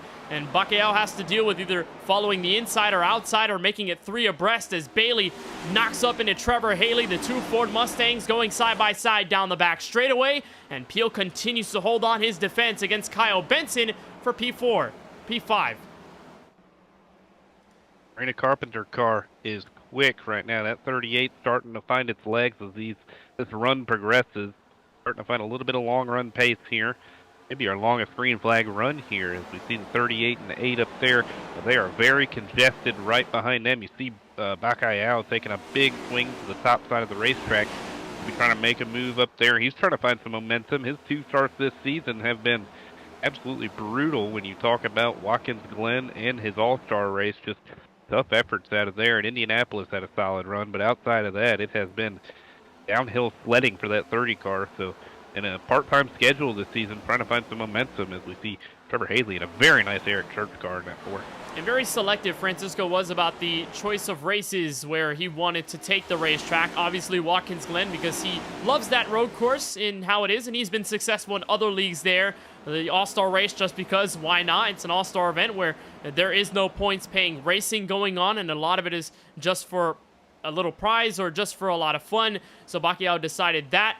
And then obviously tonight, because he knows his history very well here at Nashville Superspeedway, including that Season 3 W, so he wants to replicate that success tonight, and he's still in the middle of this top 10 battle. And as you mentioned, Keelan Belcher, the Eric Church car, Trevor Haley, who was the winner of the All-Star Open several weeks ago at Las Vegas. He's touching into a top 10 run now. Charlie, what do you think of this one? I think it's one of the nicest schemes we've seen, and Dark Horse Motorsports is stepping into the full musical essence of tonight's race. I think it's awesome. These themed races, it's certainly a unique one, because when you think of themed races, you think of Darlington Throwback Race. But how about a Nashville music race? I think it's a really good idea to have these guys kind of show. I believe there's a spinner. Oh, there's smoke. Francisco! And Steven Stempion's the man that got into him. Yellow flag is out again. And this time it swallows up several. 2 of them front runners in the top 10. Lance Hill is the last car to get in it. And it is Steven Stempion, the man who I believe ignited the whole deal. You were watching on the onboard camera with Trevor Haley, the smoke coming from the front end of his Ford Mustang. And while there isn't that much damage, it's another shunt to KBueno Racing, and it's another setback for Francisco tonight. In a roller coaster race for that 30 car as we get a look to really see what happened here. He was side by side with Benson. Deep send there by Francisco. That was coming off 4. Back down into 1 and 2. Stempion still side by side with Kyle Benson in that 38. They were racing hard for the 5th position. A little bit of contact. They're going in a front straightaway, and Stempion gets sent sideways and overcorrecting, or not even really overcorrecting, just trying to correct the car and keep it out of as many people as he can. Unfortunate, Francisco was the bystander right there to get the contact on the way out. He's got to look on board with Bacalhau entering turn 1. So you see Stempion step out of line. He's trying to save it up the banking. And it just makes that slight contact with Bacalhau, slides into the outside wall. Not enough damage to take him out of this race, but again, another situation where he was catching up, making moves, and all of a sudden it's another situation that sets him back in track position. This is the tertiary car involved. Lance Hill, who is one of those wild card drivers in the Big Bracket Challenge. Hop on the brakes. Locked it up and spun. Well, he hit anybody though, so that's good. We'll need to get some tires. He does have that Talladega win to fall back on, but when we talk about playoff eligibility and how you're supposed to be in there, there's a minimum 14 starts you have to make, and you have to be top 30 in the points. Hill is still 4 starts away from that. He's just inside the top 30, so he has that Talladega win to fall back on if the bracket doesn't work out as the drivers start to come off pit road. Well, here's another look at the Bracket Challenge wildcard round. The drivers that we're expected to see either advance or fall in tonight's race. Plenty of the guys are not here tonight, including Kip Easley, who will automatically give this round away to Lance Hill, who will move forward. Kevin D'Elia and Brandon Gillis, that's one of the races that we've been watching all night long. We noted how much trouble Gillis got into earlier in this race. He sits 34th. Kevin D'Elia, who's had a pretty average race for the most part tonight, he's all the way back. As we can see it on the timing and scoring, he is all the way back in 33rd, so he's a spot better than Gillis right now. Probably one of the better races on track. Colin Forrester has not made a start tonight, so that means Dusty Applin will automatically advance. Craig Rowe and CJ Munier. Craig Rowe is not on this race tonight, so that means Munier will advance. Stepien and Prees is an ongoing battle on the racetrack, and Daniel Moore will obviously advance because Keelan Belcher is with us in the broadcast booth right now and not a part of the race. You see a checkered flag, Kenneth? What's up? You see a checkered flag? I do not see a checkered flag. Do not. I mean, hey, never count me out. You never know. Okay, all right. Well, I mean, they're not going to give you a second chance, though, unfortunately, in this bracket. Oh. I'm thinking, you guys remember that commercial where they had the RC NASCARs where they were driving around the track? I remember that one. I think Keelan can probably get that going tonight to Like secure what? a spot. Oh, with Tony Stewart running over the tires and stuff like that. That's a classic. I mean, maybe Keelan, if, last gasp is out there. Daniel Moore is on the racetrack still. I think there's enough time to get back into this race. We'll get it serious, though. Plenty of drivers that did stay out. It is everybody 1st through 4th that elected to remain on the racetrack for this next restart, including Scott Healy. Green flag waves at the touch of lap 60. String music into turn 1. Eric Schaefer right behind in the battle for 3rd between the Murray Motorsports Mustangs. Murray going to clear Bishop off of turn number 2, and that opens up the door for Cody Kinsey in the 97 to make a move right there. Guys who stayed out, very similar to that last time we saw guys stay out. Strategy continuing to flip-flop. I think they're in a bit better of a situation here, though. A little less green flag laps than they did last time. 4 wide there. Bishop gets tagged. He's going to save it. Oh, goodness. That was almost trouble right there off of 4. Bishop's going to lose a lot of track position. That was nearly catastrophic, and the field is still trying to get around. Yellow flag is out, and this is for a completely different situation. We've got potentially someone at the back or someone sliding, but the yellow flag is out, and it's been a tough one tonight from Nashville Superspeedway. We'll see if we can officially dial up what exactly went down to bring us to yellow, but we'll first take a look at what happened with Bishop near the front of this field. He was one of those guys who stayed out, Charlie, and then he's just getting absolutely eaten up by the traffic. That's Duncan Fall, the first driver on Fresh-Ist tires, and then Steven Maggio, Daniel Moore, and as they're nearly 4 wide in the corner, there's a bit of contact between Maggio and Bishop, and Maggio had some help there on the route. And it was 4 wide, and unfortunately he got a little bit tight, kind of squeezed Steven Maggio into that number 42. But that wasn't the yellow flag. I'd like to get a view of what the actual yellow flag is, but certainly a lot of close ones when you have a lot of fast drivers behind people who didn't stay out.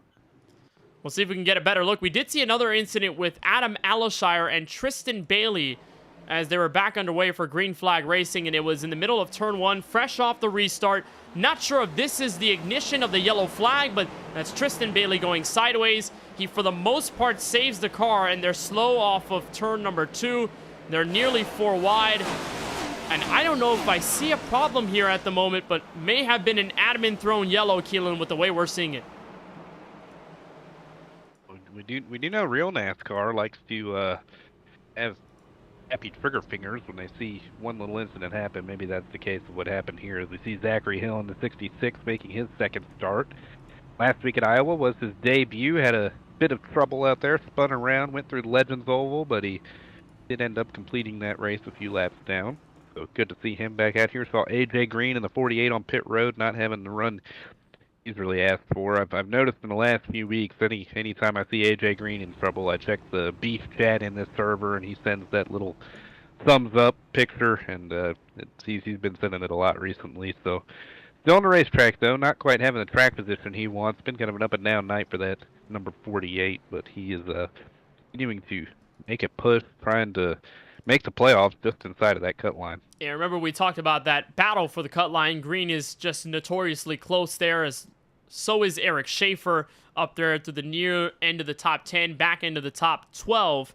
And the last time we saw AJ Green with a pretty good race was an 11th place showing at the Brickyard Indianapolis Motor Speedway, and then his best finish before that was a 5th place outing after starting there from Atlanta, a track that he won a series championship at in season number 3. Didn't win the race outright, but won the title there. Very good at that speedway, but AJ Green has found himself in some poor luck as of late, and unfortunately it's been that way for him the last several weeks. And if we continue to see a trend this way, it will be a pretty big shunt to his hopes of getting another series title.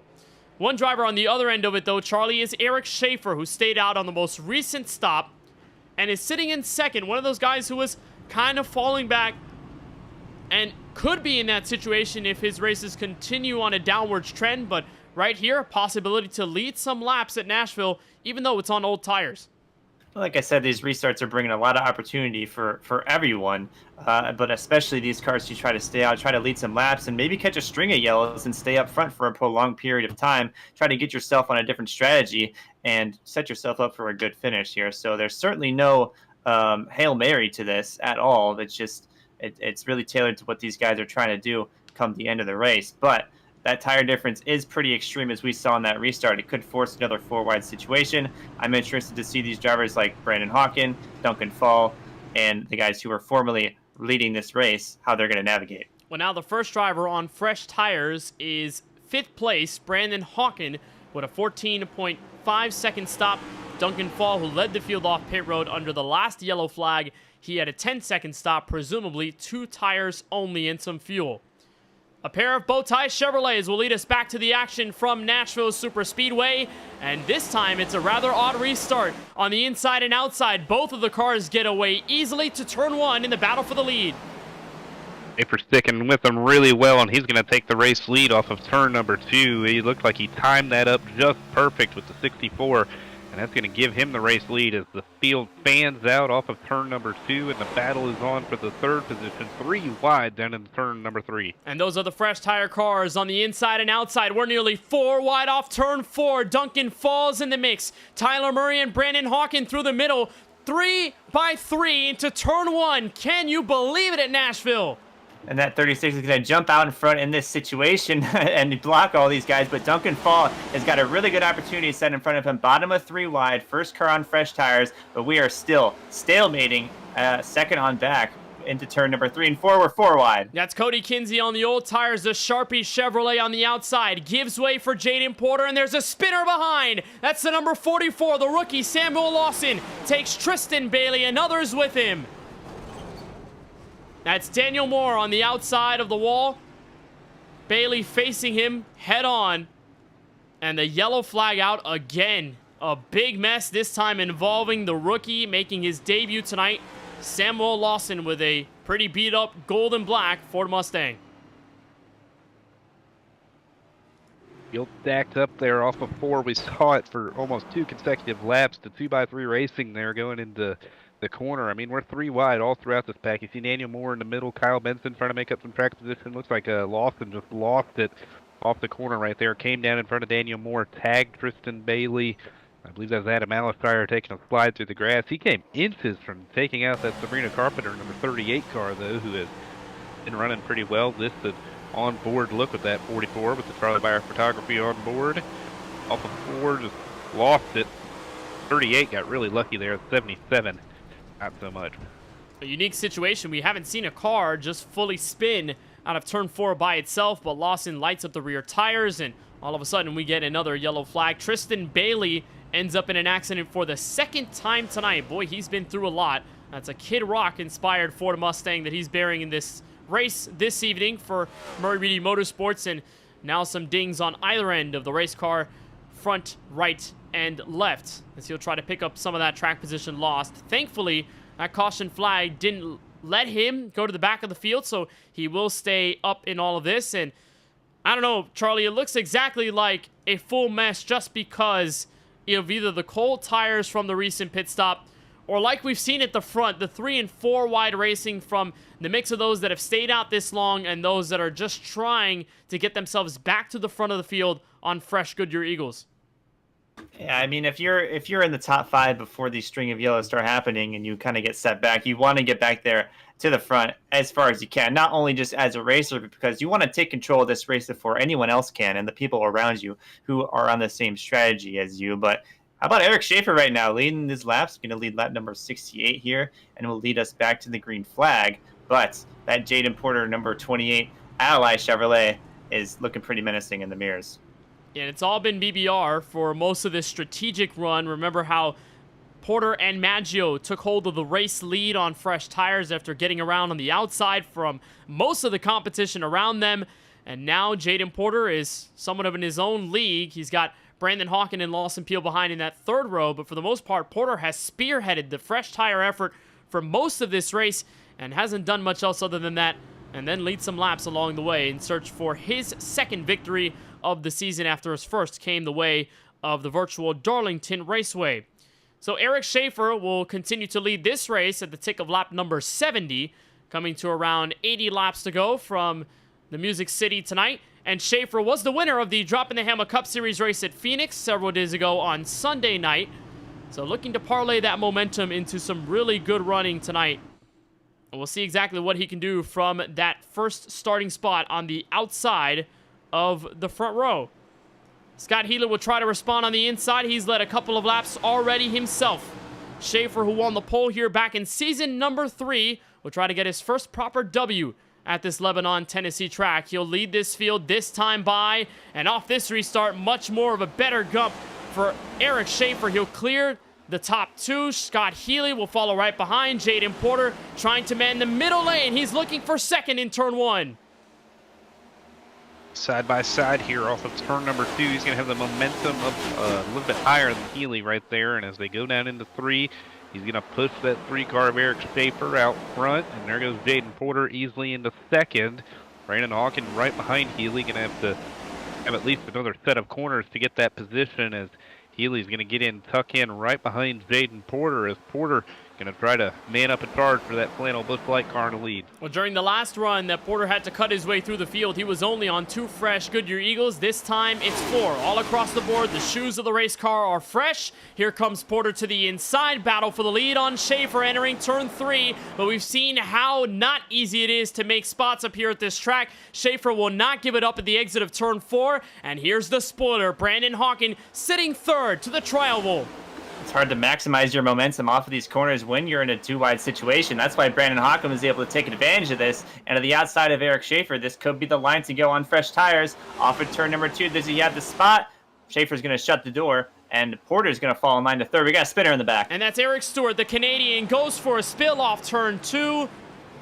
And once again, we'll settle this field behind the iRacing official pace car. Eric Stewart goes for a single car slide through the grass under the racing line. And it appears no other cars get damaged in this incident. But once again, we cut the rhythm short. As we're going to look at what happened to Stewart.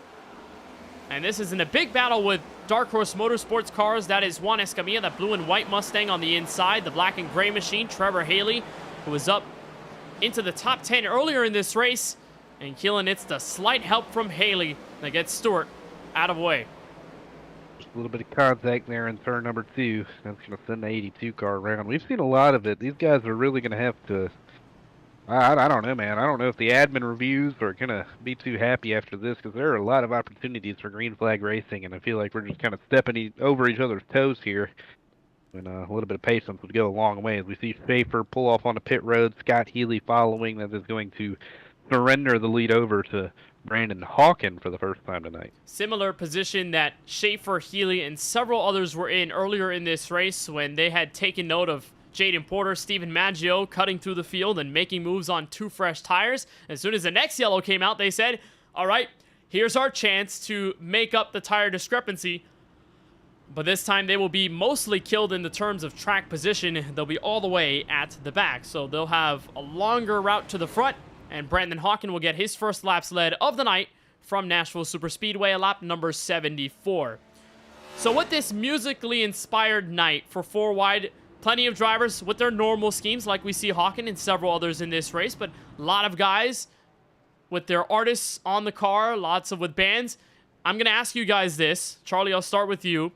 If it's not 21 Pilots, because I know that will be, one of the biggest ones, if you had to choose a specific artist or band to be on your race car at Nashville, who would it be?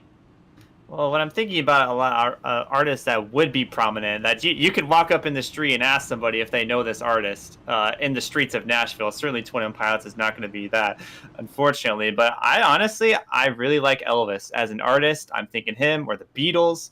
A lot of these guys that I've grown up listening to. As we take a look at the Sabrina Carpenter car, notably made a collaboration with Dolly Parton, a notable figure in the Tennessee area, having a bar and grill restaurant down in downtown Nashville, as well as around theme park in Pigeon Forge, Tennessee. So, I'll pass this question on to Keelan next. Well, if I had to pick a car, and I know my buddy JJ Hill, he would agree with this. He was the number one on my Spotify rap this year for a reason. You got to go Hardy, man. He's going to be prominent in Nashville. And I feel like that album he dropped, The Mockingbird and the Crow, that would make for a killer paint scheme if I drove that thing around here. Okay, I really would love to see the concept schemes for both of y'all. If I had to choose one, I would choose somebody that's not well known in Nashville, but if you go a little southeast to a place called Atlanta, Georgia, they may know him, JID. That's my number one artist. It's a rapper. He is wonderful to me. I've listened to so many of his songs. So I think I'll go with that. I can almost imagine the Forever Story cover on the hood of the car and just making some cool designs with that too. So I'll go JID, but I do like the point there that you made, Charlie, on the Sabrina Carpenter car, because Dolly is a big-time artist in the country music scene, and especially in the Tennessee area and where Nashville is in that Broadway area where they're performing music basically every night. I've been to Dollywood before. Pretty cool theme park. Don't recommend going in the winter, though. Very, very cold. Green flag back in the air for lap number 76. We'll see if we can step into another long green flag run. The inside line bobbles quite a bit. Fresh air for Brandon Hawken to turn 1. Top 4 really gets single filed out. Steven Maggio, the first to peek out of line there, looking for the 4th spot. As he's going to try to make a move under Duncan Fall on those 2 tires. As it's again a lot of BBR cars up front, but in the race lead, that's not the case. Brandon Hawken in the 98, the first to really spoil that party on their own strategy. You're right. He's the first driver, Charlie, to really make headway apart from this BBR trio, maybe quartet, with all of those guys that have made imprints throughout this race. And then take a look at P4, a guy in the wild card round. Jesse Prees has been out of the spotlight this entire race. We haven't seen him in many events in this Season 7 4-wide campaign, but Prees is now stepping up. First top 5 run we've seen out of him all night. Stepping into the top 5, it's a good run for him, putting himself ahead of drivers who have been up front for most of this race, including that number 38. So it's a good run for him. I'm glad to see him up front as we just step over halfway through this race. He's a driver that spent 5 seasons in this 4-wide racing series over the last several years. The 42-year-old, an Indiana native, is starting to make moves at the front. He's got to watch for the Sabrina Carpenter car, though. Looking on the inside, Kyle Benson trying to step into P5 at the entry to turn 3. Big time send for the Pennsylvania native driver, and Benson makes the move complete. But now we're starting to see drivers step into the top 10 that we haven't seen because of all of the yellows and the mix of strategy killing Brandon Banks, who was right on the edge of falling out from the top 15 cut line in the playoffs. 2 spots back, 2 points back from Christopher Bishop, who holds the final spot going into this race. This is the run that Banks needs to be consistent enough to make his way into the playoffs if he does not get a checkered flag. It's been a good turnaround run for him, too, because in that first caution of the race, that 5 car was turned around in the grass and slowly making up track position, all that sim racing experience that he has. One of the longest tenured ones since the turn of the century he's been sim racing. A guy who has several Talladega wins here. He was so close to that Talladega win previously this season when he lost it to Lance Hill there late, but starting to figure it out here at Nashville. Coming to 70 laps to go, needs a good run right there on the cut line. And talked about it in the pre-race show. One of those ways that you can make the playoffs is by being consistent, pointing your way in. And with a 7th place run right now, try to make a move on Jesse Prees for what would be 6th. That would certainly be the case. And for Brandon Banks, his best career Nashville finish came last season, position 4, but he's always finished in the top 10 apart from one race, and that was back in 2022, season number 5 with these next-gen cars. But for the most part, Brandon Banks knows a thing or two about being fast here at this 1.3-mile super speedway. And here comes Steven Stempien to follow in his tracks on the inside of the DBR Chevrolet. And Jesse Prees, watch, 3 wide. This is for position 3, Maggio, Peel, and Benson, 3 wide in turn 1. Car's gonna poke out in front of this 3 wide, but once again, these cars are staying solid to where they're at. That momentum is in favor of that number 12 on the outside. Clear of Steven Maggio. He's gonna have that spot, but we're not done yet. I definitely think, well, I guess they're spread out now, but certainly tried to make it work. Well, Keelan, this is the best place that we've seen Lawson Peelan all race long. Didn't stand out in qualifying like we would have expected him to, and even throughout the practice session, just trying to find ways to get a faster lap on track. And, you know, you can argue that the track conditions were very, very different in the practice session versus what we encountered in qualifying. And here as the sun is setting in sim during race trim, but Peel is now just stepping up to the plate, and this is exactly what we've seen all season. Him, Maggio, and Hawken being at the front when it matters most. Peel trying to get his first win since Indianapolis several months ago. Trying to figure it out to the best of his ability. Starting to climb through the field here late, and historically, Francisco mentioned it on the pre-race show, not the best efforts when it comes to qualifying at this speedway. So he has kind of been trying to figure it out as the race goes on, but he is on a bit of a top 3 streak, 3rd and 2nd in his last 2 starts here as the caution flag is out. And it's for Francisco once again. He has yet to catch a break tonight from Nashville, and he was just stepping into the top 10 for like the 3rd or 4th time in this race. He was on the inside 3 wide, and he stabs the apron. I think that's a point you mentioned earlier in the show, Charlie. When you get that apron, very dangerous. He's on the inside of Adam Alashire and Craig Lounslager, and he just loses the car down the tri-oval.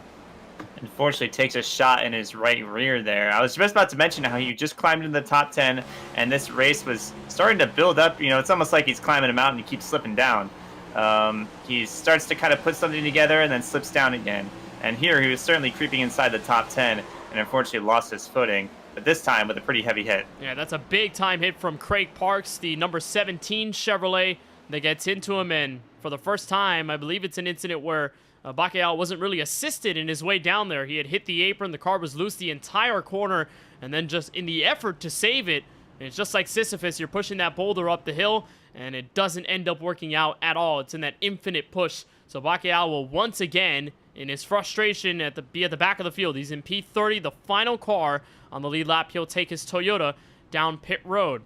So another dreaded yellow flag here at the virtual Nashville Superspeedway, and I want to touch on a point, Keelan, that you mentioned last week at Iowa when we talked about the success of Brandon Hawken. You told us that apart from Watkins Glen, the races at Richmond and New Hampshire are falling in the same way as what we're seeing right now, a caution-filled race where Hawken just needs to stay up front, lead this race from outright track position, and steal the checkered flag away. Are we expecting to see the same now that Hawken has finally gotten himself into some clean air?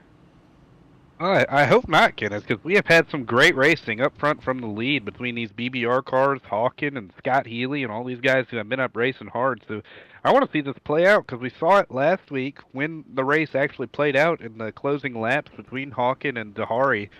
They put on a great show, and I feel like that is something that we can see tonight, but it has really fallen away, the pace that Hawken has been able to take advantage of so far tonight, and once he finally crack that 98 car out into the race lead, if that race kind of goes that way, it's going to be hard to get around them. We are still short on the fuel window, so we are going to have to make a trip down pit road at least one more time, but it's just tough. These races kind of fall the way that he wants them to, and it becomes hard to beat him in that sense because you don't get enough green flag laps to get a run on him. Not enough green flag laps to really wear out your tires and out-save him. He just is patient to the gas. He does everything right, and when the races fall at a pace like that, it's really hard to beat him. It appears that a track like this, that sort of strategy with Hawken works really well, where you're not as aggressive at the jump, but you pick and choose your moments to be aggressive. You don't need to be calm and conservative the entire race. When you see a possibility of taking the race lead or going for a very crucial position, you can choose in that moment saying, hey, I'll send it this time. I'll be a little more aggressive now.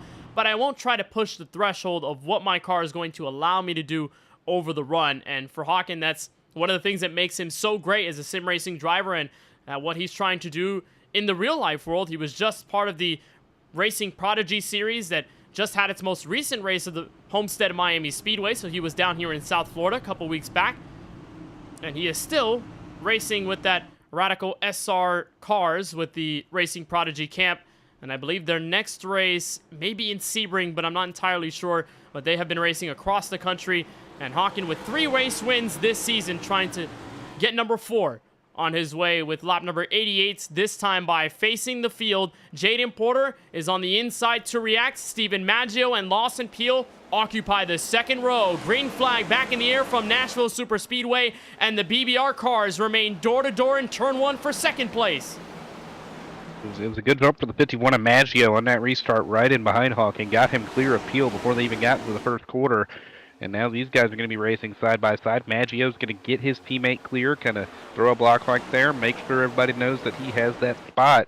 And we have seen classics between the current top 2 right now, Kenneth. Could we be setting up for another? The last time we saw these two go at it, it's been a while, but remember Chicagoland Speedway, how great of a finish that was between the rookie Maggio and the seasoned sophomore in Brandon Hawken. Now they're separated by 0.4 of a second. Battle for third ongoing. Jaden Porter on the inside of Lawson Peel. They continue to stretch this out to turn 3, and Kyle Benson sitting in the top 5. I think this top 5 has remained relatively the same throughout this entire race so far. These are guys who have really commanded the way, and they're just trying to settle in right now. You know, we've had a string of yellows throughout this entire race so far. I think it's in their best interest, or not only in their best interest, but something that they would really like to see is to kind of cruise along to this finish and race with each other, because we're all on the same strategy, and they just want to get there. All they need, Keelan Bosho, is one yellow flag to get them back on the same strategy once more. I mean, we've only seen an alternate call from the likes of Scott Healy and a couple of others, but for the most part, all of these guys at the front now have shared the same stage. They have all been together throughout this race, and despite the changes in a bit of track position here and there, for the most part, they have shared the same success by being on the fresh tires at particular points of this race. I think this may be the farthest gap we have seen from first to second, and maybe the farthest we've seen from second to third in quite some time. And the top 10, for the most part, single file. Craig Lounslugger, Jesse Prees, the first proper side-by-side battle for 8th place.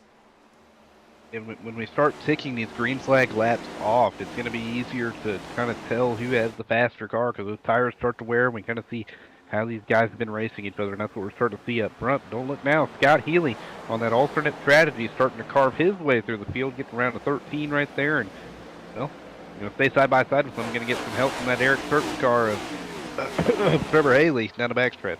Healy's got 16-lap fresher tires, and he's one of the only cars on that strategy that's cutting his way through the field now. The only other one is, like you mentioned there, Keelan, Trevor Haley, only 24 laps in his stint, so 10-lap fresher tires than the bulk of the field at the front. And then all of those guys behind share different strategies too. 19 laps old is Mikey Neal on his set of Goodyear Eagles, just trying to get around J.J. Hill, who's in a brand new paint scheme tonight. I probably wouldn't expect him to see him driving a Toyota tonight, but there he is in a 2311 inspired paint scheme. And Hill, much like Newbra and a couple of the other drivers in the back, he is one of those on the same strategy of those at the front. 35 laps old and counting as the clouds cover Lebanon, Tennessee, and Sim. Those clouds are coming, but that's one of our own, Dirty South Racing's J.J. Hill in collaboration with BBR is running pretty good right now, just trying to settle in. I'd like to see, just out of my own curiosity, where Francisco Bacallao currently sits, because I am completely invested in his roller coaster of a race so far. It looks like, as we look at the timing and scoring, he sits behind Eric Schaefer, and he's in this battle with Adam Alashire. That's for 18th and 19th place. These two guys been on top of each other all race, the 30 and the 91.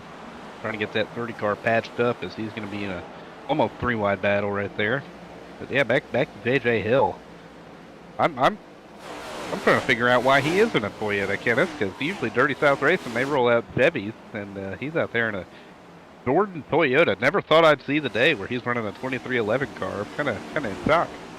Yeah, I don't know. I mean, for a guy like JJ, you'd expect him to be, you know, an American-made truther with the manufacturers. Never would have expected to see him driving a Japanese Toyota Camry But there he is. I think it's still a great paint scheme. I mean, 2311 pours out bangers every now and then, and he's doing a good job solo running in the top 15, 13th place right behind Mikey Neal. So really good running for JJ Hill right now, and we'll keep an eye on him. I don't know if Keelan will give him any more jabs before this race is all said and done, but we'll just keep an eye on that for the most part. As Brandon Hawken is pulled away, he's nearly a second above Steven Maggio, a little more than a second away from Jaden Porter, who sits in third. And at this point, Charlie Byer, this is looking like riding into the sunset should we stay green, but there is the possibility of one more stop before this is all said and done.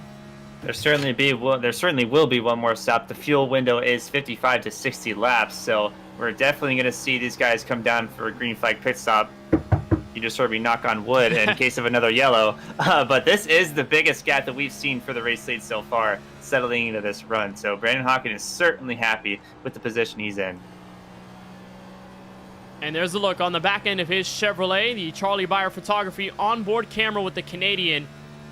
And while mentioning the storyline of the different winners, the new winners of Season 7 that have done their best to capture the checkered flag, we haven't noted how close the drivers who have won multiple races have been. You look at Hawken, who's won 3 races. He's finished second twice, one at Darlington, and then another second place finish last week at Iowa. And the same goes for Maggio and Lawson Peel, who both had a shot to win at Kansas before crashing on the back straightaway and unfortunately throwing it all away at the end. But it is all Brandon Hawken to the lead at lap number 99, entering the final 50 from the virtual Nashville Superspeedway. We'll step aside for just a moment, but you won't want to miss any of the coverage of race number 16 in the series from Lebanon, Tennessee.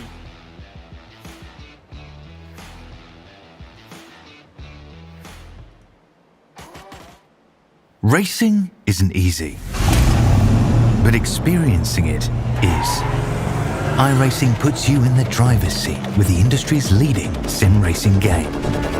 Drive on laser scan replicas of the greatest racing circuits from around the world. Go head-to-head against other drivers chosen by skill-based matchmaking to ensure competitive racing at every level. Compete across all your favorite series. In officially licensed cars, engineered to deliver the most accurate driving experience possible.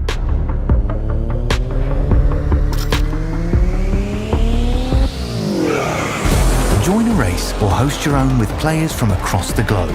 Race against the computer or in a league with friends. Feel the thrill behind the wheel.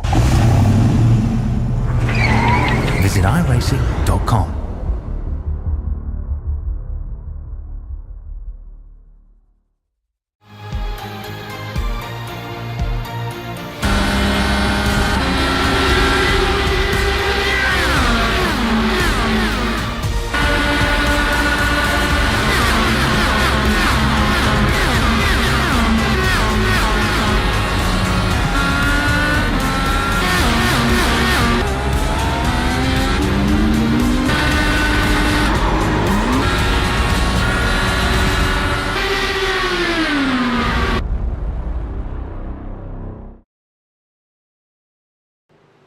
Welcome back to Nashville. That is a torn-up Tate McRae Ford Mustang for Tyler Murray, and you saw it on our side-by-side camera on the left side of your screen. Jesse Priest sideways off of turn 2, wiggled down the back straightaway. Tyler Murray with absolutely nowhere to go, and we settle again into another yellow flag, this time taking out the league owner on the way. Keelan, we'll see if we can dial up what exactly happened on this replay, but it all began with Jesse Priest several car lengths away from JJ Hill, who was in the battle with Michael Newbraw, and it's Tyler Murray who gets the brunt of the incident. You see Jesse Priest in that red car with Francisco Bacallao up there racing. Looks like a car just lost it right there. That is Priest that's kind of in the middle. And McRae. Oh, sorry, not me. Tyler Murray just running right into him. That's not what he wanted to do. I mean, the smoke probably clouded his vision a little bit. Not sure what he could have done there. On board with Jesse Priest. For Duncan Paul in the 50. So Jesse gets sideways off the corner. Tyler hits. There's Eric Schaefer, and as Duncan is trying to get away from it, he slams into the back end of Murray. AJ Green gets a piece of it. CJ Munier. Oh, wow, about Cody Kinsey. How close he got to the fellow race car in the inside of the racetrack. And the yellow flag flies again. We've got drivers on pit road. Everyone fifth on back have decided to come in. Steven Maggio decides he's going to come out first. 10.5 second stop. 2 tires along with Jaden Porter. They will lead the group of fresh tire cars. And the top 4, led by Francisco Bacalhau, will stay out this time. And Steven Maggio is no stranger to taking 2 tires. In fact, he actually loves that, boasts that about himself. And that's those strategy calls. I'm interested to see if Jaden Porter made that call as well. But these 2 are placing themselves ahead of Brandon Hawken at the edge of the fuel window. One connection that just came up in my mind that I have to point out is that the Tate McRae car, one of Tate McRae's most popular songs is 10:35, and we're currently under yellow for the Tate McRae car at 10:35 p.m. So I just wanted to put that out there. Wow. A connection between you know that when Spotify Wrapped came out, that was Tyler Murray's top song on Spotify Wrapped. You really can't make this stuff up. You know what I want to call that? A mythical pull. That is absolutely crazy. Oh, man. Well, what do you guys think of this call here? Again, we have a situation of a shallow amount of cars staying out on old tires. This time it's a different cast. Bacalhau, Alashire, Escamilla, and AJ Green. Is this a solid call for them? I'm not sure, because we are kind of right in that fuel window where if you pit now, you're good to the end.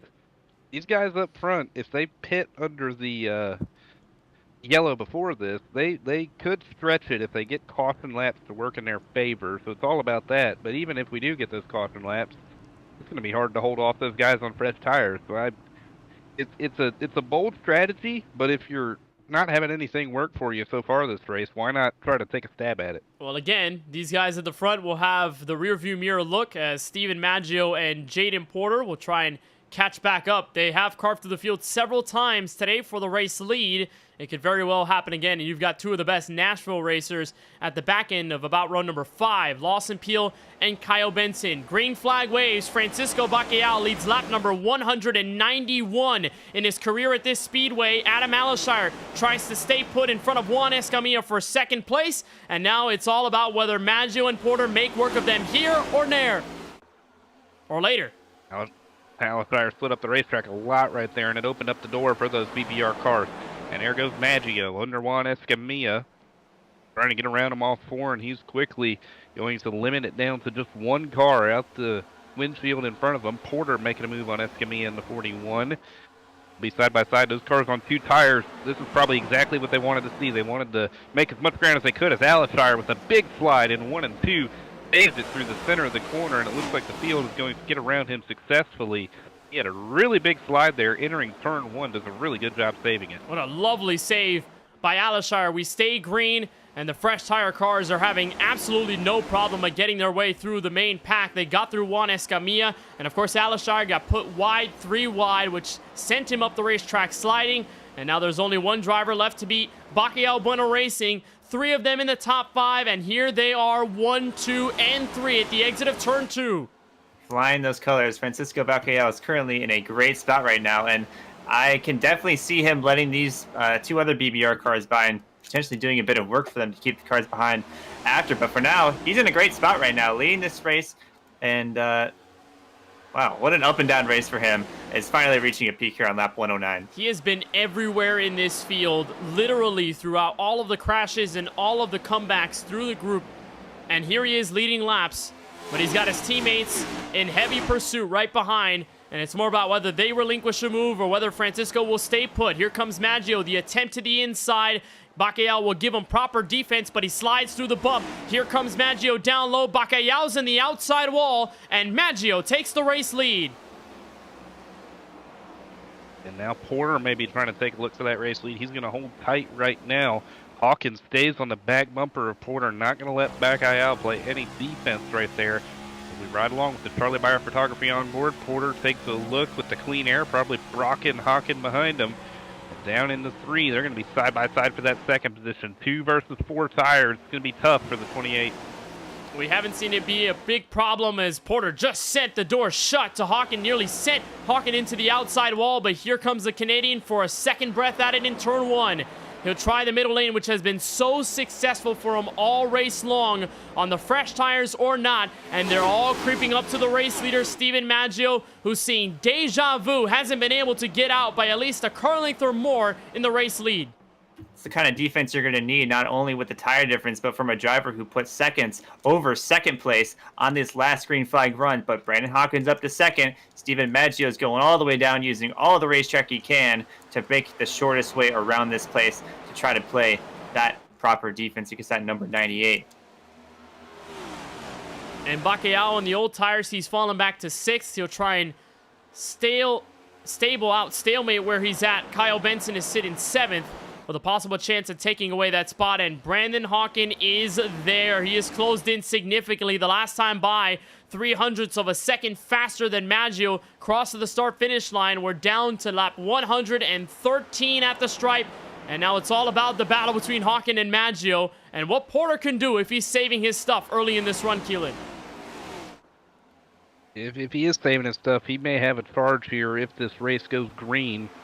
The advantage that the 51 has right now over the 98, though, is he has that clean air out the windshield, and that makes so much of a difference. We've seen races be decided by clean air all season long. It's been such an advantage to be the race leader here, and Maggio, since there's really only one, maybe 1.5 lines to run here at Nashville, he can really plant that dirty air right in front of the 98, make it just that little bit harder for him to rotate the corner, and really make it hard to close up and get a nose to the inside outside. But there he is right there. Hawkins dives it into 3, going to get a nose to the outside, but Maggio is going to rotate that corner a little bit better and hold him at bay so far. That middle lane has been Hawkins' bread and butter, but that time could not execute the pass on Maggio, and neither could get his nose in the proper place to side draft the 51 out of the way aerodynamically, who give it another shot. And Charlie Beyer, we are in another similar position like we were last week. Brandon Hawkins is chasing the lead car. This time he's got the inside in turn 3. Side by side for the race lead on that number 115. These guys are on their last fuel tank of the race. If this goes green, that number 98, even with that number 51. Stay on the inside, but remember, like we've seen all night long, just because you get to the inside doesn't mean you can make the pass complete. We've seen side-by-side for laps and laps on end, 2 and 3 wide, and now you've got the added crutch if you're Hawkins in the form of Jaden Porter, who sits in 3rd, the KBueno Racing teammate to Maggio. He's definitely going to be trying to give a little air push to his teammate, keep him out front, but Hawkins slides up the racetrack a little bit, contacts in 3 and 4. They do a good job not letting that affect him, as that's going to open up the door for Porter on the outside to take the second position away. Can Porter take a look for the race lead? Porter clears Hawkins in turn 1, and now look further back. The yellow and black Chevrolet of Scott Healy is within striking distance, and he's bringing a tough Lawson Peel with him. Now the question is, does Jaden Porter relinquish any move on his fellow teammate, or does he stay put just to create a BBR defensive shunt on the Canadian sitting 3rd? Will cross the line for lap 118, and your top 3 under a blanket, 0.2 of a second back to turn 1. And what a defensive effort by these top 2. These BBR drivers realize that the lane that they need to defend isn't the inside lane. In fact, that's actually the lane you want to give to Brandon Hawkins on this run. It's that outside line that is the issue. He swerved to the inside and to the outside. It's side by side for the race lead. Maybe Jaden was pushed in there. Yeah, Porter nearly forced into the inside of his teammate, and now here comes Hawkins with a chance to make it 3. He'll dive to the inside, to the apron, 3 abreast for the lead, entering turn 1. This is just great stuff here at Nashville. Porter's going to really pinch Hawkins down on entry, force him to kind of back out of the throttle, not get the greatest entry, and Maggio rips the top side to maintain the race lead. Porter's going to push his teammate there, a little bit of a tap to the outside wall going into 3. Porter sticking to his middle line, the line that Hawkins has been running all night long to try and maintain second, almost contact off of 4, and this is going to open up the door for Scott Healy to play a factor for second. Porter laid down a kiss to the outside wall in the attempt to play heavy defense on Hawkins, lets him slip by for second, and looking for the crossover is Scott Healy and Lawson Peel. They are finally within striking distance, and now Peel decides he'll go for it on his own. The battle for 4th ignites in turn 3. Peel to the inside, through the bumps, and Scott Healy, no real pressure other than Peel. Kyle Benson a couple of tenths back. Lawson Peel makes the pass, and he is there because you see Charlie, if you make the move for second, if you make the move for third, you may bring other drivers with you. The accordion starts to compress and compress further. Inside 30 laps to go. Here's a look from Lawson Peel sitting fourth. That's always the risk, especially when you're pinning a driver down at the inside, because that's your best defensive effort with a car with fresher tires. Of course you're going to slow down with these guys, especially on a track. Also, we're going to be pushing tight off the corners, so we can already see this accordion start to spring together again. These guys are still within 1 second of each other, but that number 98 is going to be cooking up another move to try to get up high for the race lead. And Lawson is one of the best finishers here at Nashville Superspeedway. Other than Kyle Benson, has the best average finish over his several starts in his 4-wide career, an average finish of 5th, but he's never achieved a checkered flag in his career at this very speedway. Could he add another check mark to the accolade list in his long-tenured and very successful 4-wide career? He continues to hunt down Jaden Porter, who's hunting down Brandon Hawken, who's hunting down Steven Maggio. And at this point, Keelan, they've reached a plateau. Nobody's gaining on anyone in this top 5.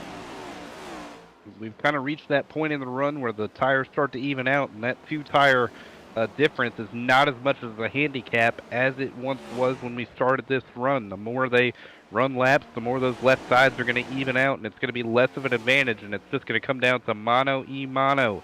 As we see Hawkins try to close the gap a little bit. Last time he made a move, kind of got pushed down there, and it opened up the door for Jaden Porter. We'll see if that is the situation again. These BBR drivers working really well together, but now if they get spread out a little bit, it's going to be hard to really hold that 98 car back. And Charlie, we've seen most of this race come down to racing under the sunlight, a lot of the sunset here in Lebanon, Tennessee. Take a look off the back of Steven Maggio's Toyota. It is overcast right now at Nashville. The temperatures have come down. The grip levels may end up coming up, but the track temperature has changed dramatically since we waved the green flag. I don't know if that alters anything for these top 5, but it surely has played a big role in the way this race handles over the course of the run, now that it almost looked like inclement weather in sim. And we'll see how that grip is going to change with the overcast skies and possibly temperatures lowering. But one thing that we do know for sure is that these guys are good to go to the end on fuel. They pit just after lap 100, which is the edge of their fuel cycle. And these guys are about 10 laps to the good right now as it currently stands, and as reported from race leader Steven Maggio. So if this goes green flag all the way to the end, we're certainly in for another 4-wide classic. And here are some of the drivers trying to scrap some well-needed points through the long run. Francisco, one of them at the back end of this group, 16th on forward. And that's Juan Escamilla you're riding with, the 15th place car. Samuel Lawson in his debut 4-wide race, just signed up to the league not that long ago, and finally making his first race done tonight. Cody Kinsey right in front in 13th place. These are several cars that have found their way behind the 8-ball many times in this race, but have still not given up. And throughout the 40-car field that we had start this race, right now, 26 of them sit on the lead lap, including these few. And there's Michael Newbraw, one of those who is at the back end of things when it comes down to the point standings, still trying to scrap his way in for a playoff spot. He's sitting nicely in 12th, looking for some good points at the end. Been racing all throughout the field tonight, and we haven't been littered with caution. It has been great racing as we see the 6th of Newbraw, a guy who is really fighting for that playoff bubble position he's in. He sits back there putting together a solid effort. A lot of guys who needed a good run are having that good run, like Brandon Banks in that 5 car and the 6th of Michael Newbraw. A lot of guys who have been flirting with that bubble, they're putting together some good runs. We see Tristan Bailey in the 35, Craig Lautenschlager in the 13, another guy who has been kind of flirting with that bubble, along with Trevor Haley, who's right in front of him. So a lot of guys who have been flirting with that bubble and trying to make a push for the playoffs, they have been putting together a good run today.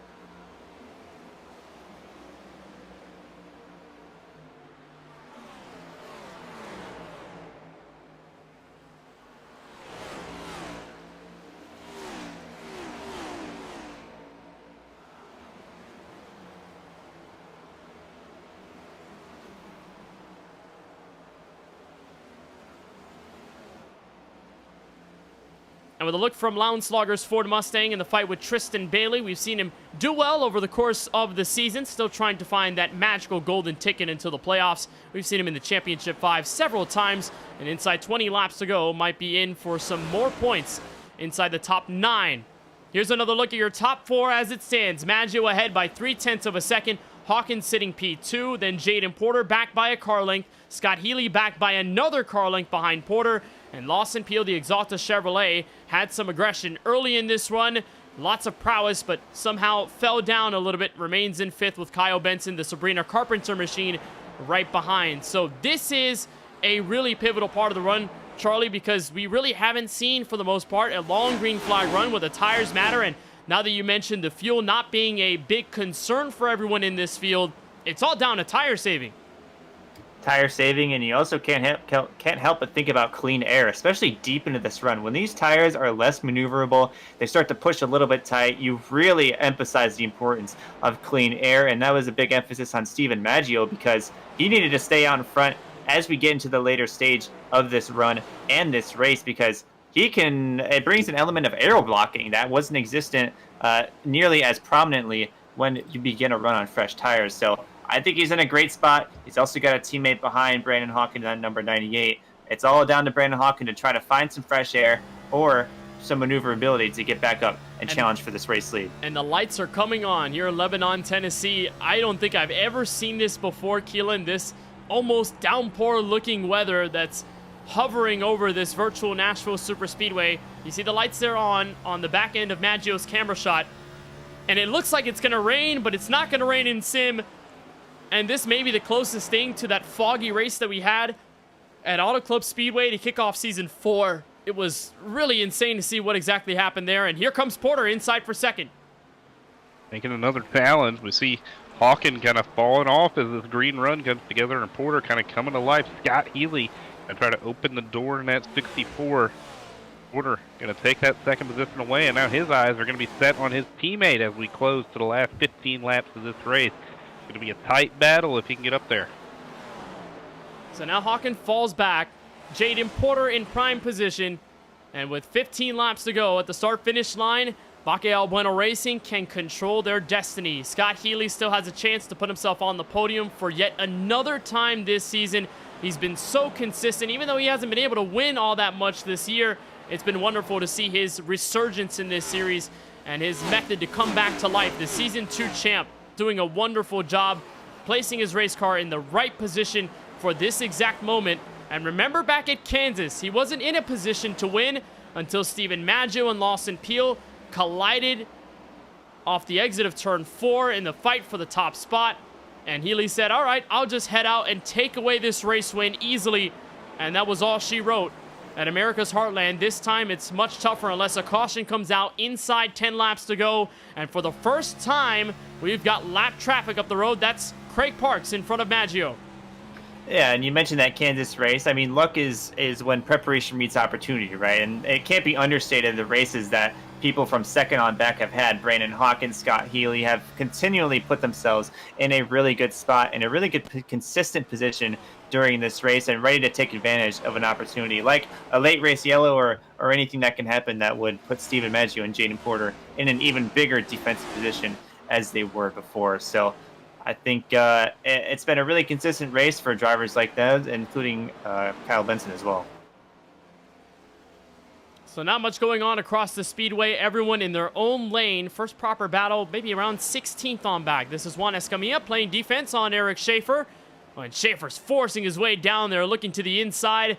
And the teammate Nicholas Bauman may make his way through as well. He is several laps down, so he'll help Escamilla, who has still been trying to search for his proper identity this season in his rookie campaign alongside Bauman and several others in that Dark Horse Motorsports camp. And then how about Francisco Bacchiao up the road in the search for P14? That's Cody Kinsey, a car length in front.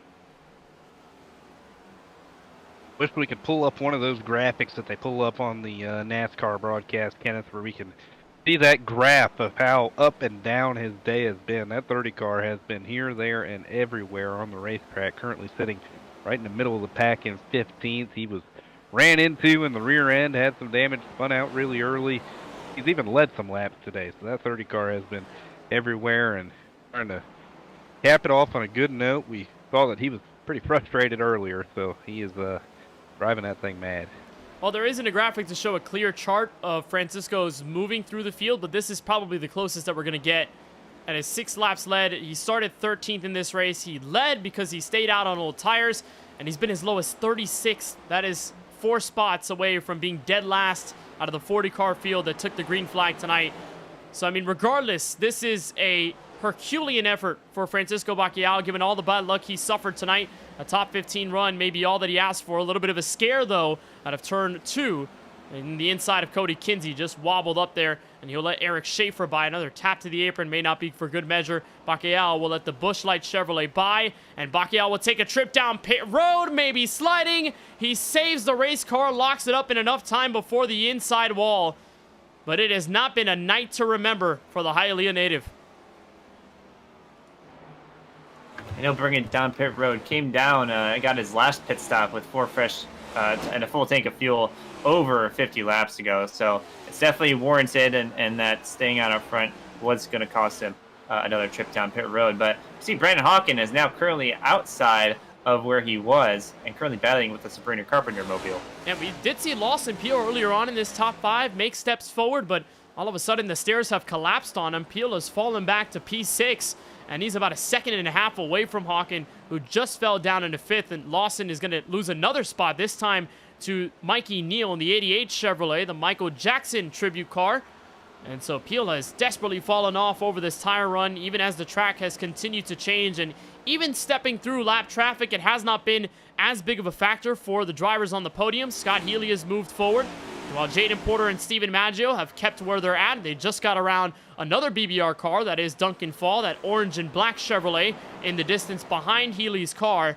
And inside 7 laps to go, Keelan Belsha, Steven Maggio is putting on another long-run masterclass. It's where we've seen Maggio at his best. Whenever these races step into long green flag runs, you always see his name at the top of the charts, and Maggio is nearly 5 laps away from his 4th victory and 4th career. This is 12th start of Season 7. Needs this one and 2 more to be playoff eligible to officially be able to use his wins to his advantage. This would be number 4 if he can hang on. And when we talk about playoff seeding and how much that means, those playoff points that mean so much, you get 2 for a victory. If he gets this one today, he will tie Brandon Hawken for the top seed of the playoffs, as they would both even each other out for the 11 playoff points.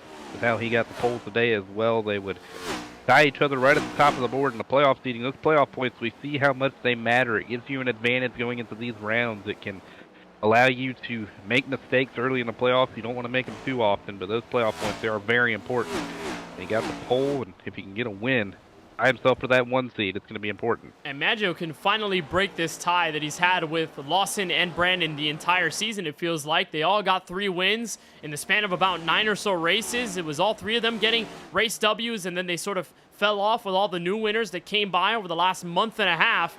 This may be Maggio's return to grace in the 4Wide Racing TJ's Team Series, as he only extends his gap back to his teammate. It's now a 2nd on the charts between Maggio and Porter, and maybe look out for 3rd place Scott Healy. May get 1 more before this race is all said and done. Final 3 from Nashville Superspeedway.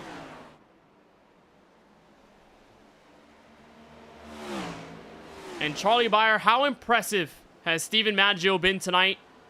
Most of them on 2 tire calls that you mentioned was some of his best calls in 4Wide, and something he likes to do often on iRacing, and it has paid off dearly on a 10.5 second stop the last time these drivers were on pit road. Maggio now 2 laps away from his 4th career W.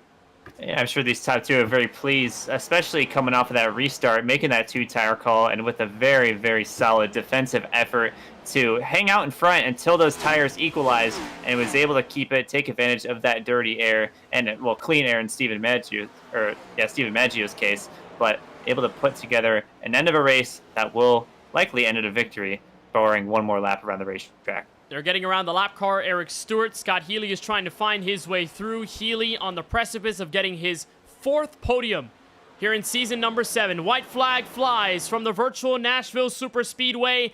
And after this long green flag run, Maggio is crowning himself king. And after a little while, where Maggio had been close but could not get his 4th race win of the season, he steps back onto the top spot and steps onto the center stage saying, I'm the man you need to beat. Off the final corner, say hello to another win for Stephen Maggio, this time from Nashville.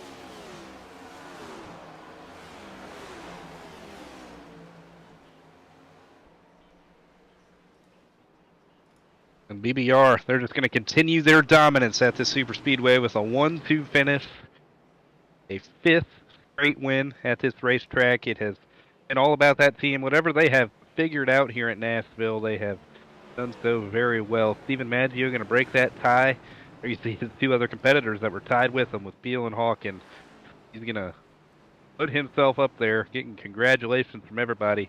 His 4th win of the season, and if there ever was a race that really stepped out there and kind of cemented yourself as a championship favorite, I think this is one of them. And KBueno Racing remains on the throne. Stephen Maggio, for the 4th time this season and the first in a while, gets the race W. And Maggio has spent a lot of time here throughout the season, but once again, he'll step into Paul's setup shop, Victory Lane, this time from the Music City, in his first start at this track.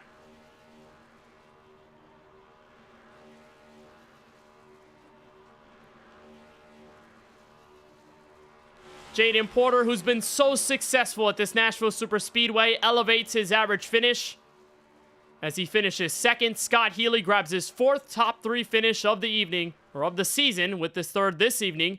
Kyle Benson 4th. Brandon Hawken close to Maggio at 1st, falls back to 5th at race end. Stephen Maggio takes the checkered flag as he continues his deserving celebrations over a cloudy Lebanon, Tennessee Speedway. And after all that we saw in this race, the plenty of yellows, the plenty of alternative strategies, Maggio and Porter decided we'll go 2 tires for most of this race. And it ends up paying off tenfold. Maggio, the winner from Nashville Superspeedway, continuing the celebrations.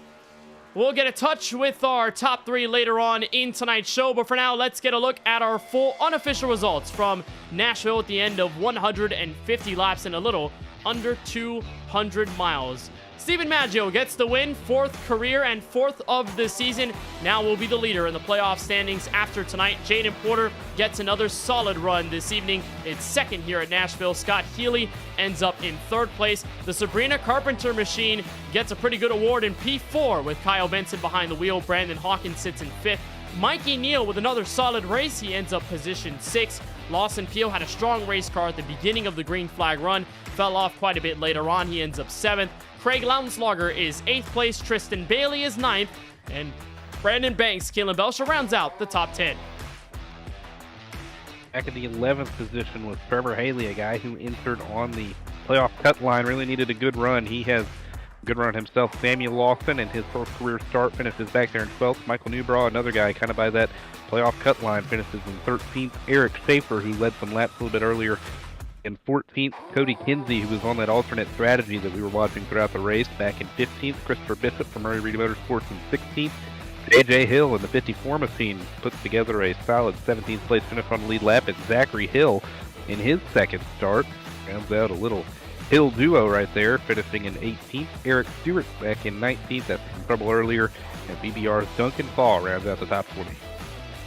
And just outside of the top 20, CJ Muner in that number 89, 21st. Craig Parks, 22nd.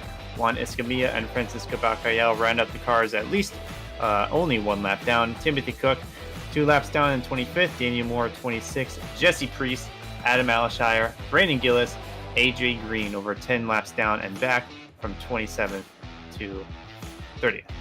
31st is where you'll find Nicholas Bauman, 28 laps down. Kevin D'Elia is in the top 32. Steven Stempian, strong race early, but a big crash later on sent him kind of out of this thing. 33rd for him. Tyler Murray ends up with a 34th place finish. We saw him slam into the back end of Jesse Preece's Chevrolet down the back straightaway and took him out of the race. Lance Hill finishes 35th, Curtis Kelly 36th, Dusty Applin 37th, and then the final 3 drivers in the field, Ryan Pandicio, who crashed on the opening lap of this race and was out from the jump, 38th for him. Ethan Fonseca Moreno and Gabriel Dahari, both of them registered into the session, unfortunately could not make the green flag. So we enter Paul's Setup Shop victory lane, where for the 4th time this season, we are joined by one Steven Maggio. Steven, it's been a little while since Charlotte Motor Speedway when you took your last victory in this series. You've found opportunities to win more, but it hasn't gone your way. How good does it feel to finally get your statement back on center stage and win tonight's race from Nashville? It feels great, man. It's been too long. I've had too many opportunities without a win, so I'm really happy to be back in victory lane. And let's discuss the strategy calls. It seemed like KBueno Racing had it almost figured out for most of this race. You guys had led a ton of laps up at the front. You and specifically Jaden Porter. What were those decisions through most of the race as the yellows kept coming out to take 2 tires versus the usual 4? Well, the track's so tight, and it was getting later in the night, so every caution that was coming out, we were getting a colder track, and clean air means so much. I think clean air might mean the most at this track than any other track on the schedule, and I was just trying to keep it. And the 2 tires will free you up a little bit, but it was honestly more about clean air, and we just kept having so many cautions that, you know, it almost just depended on which run went green for who was going to be determined had the right strategy. I mean, I feel like Scott had an opposite strategy to me pretty much every caution, and every other caution it was like, oh, now Scott's got the advantage, and then the caution would come out again and be like, nah, I have the advantage. And then, yeah, I was like, this is the first caution where we can make it to the end on fuel, so I just want the track position, and if it doesn't work out, then that's fine. But sometimes these races just go where you get caution, and all of a sudden you're in your fuel window and you just go green to the end.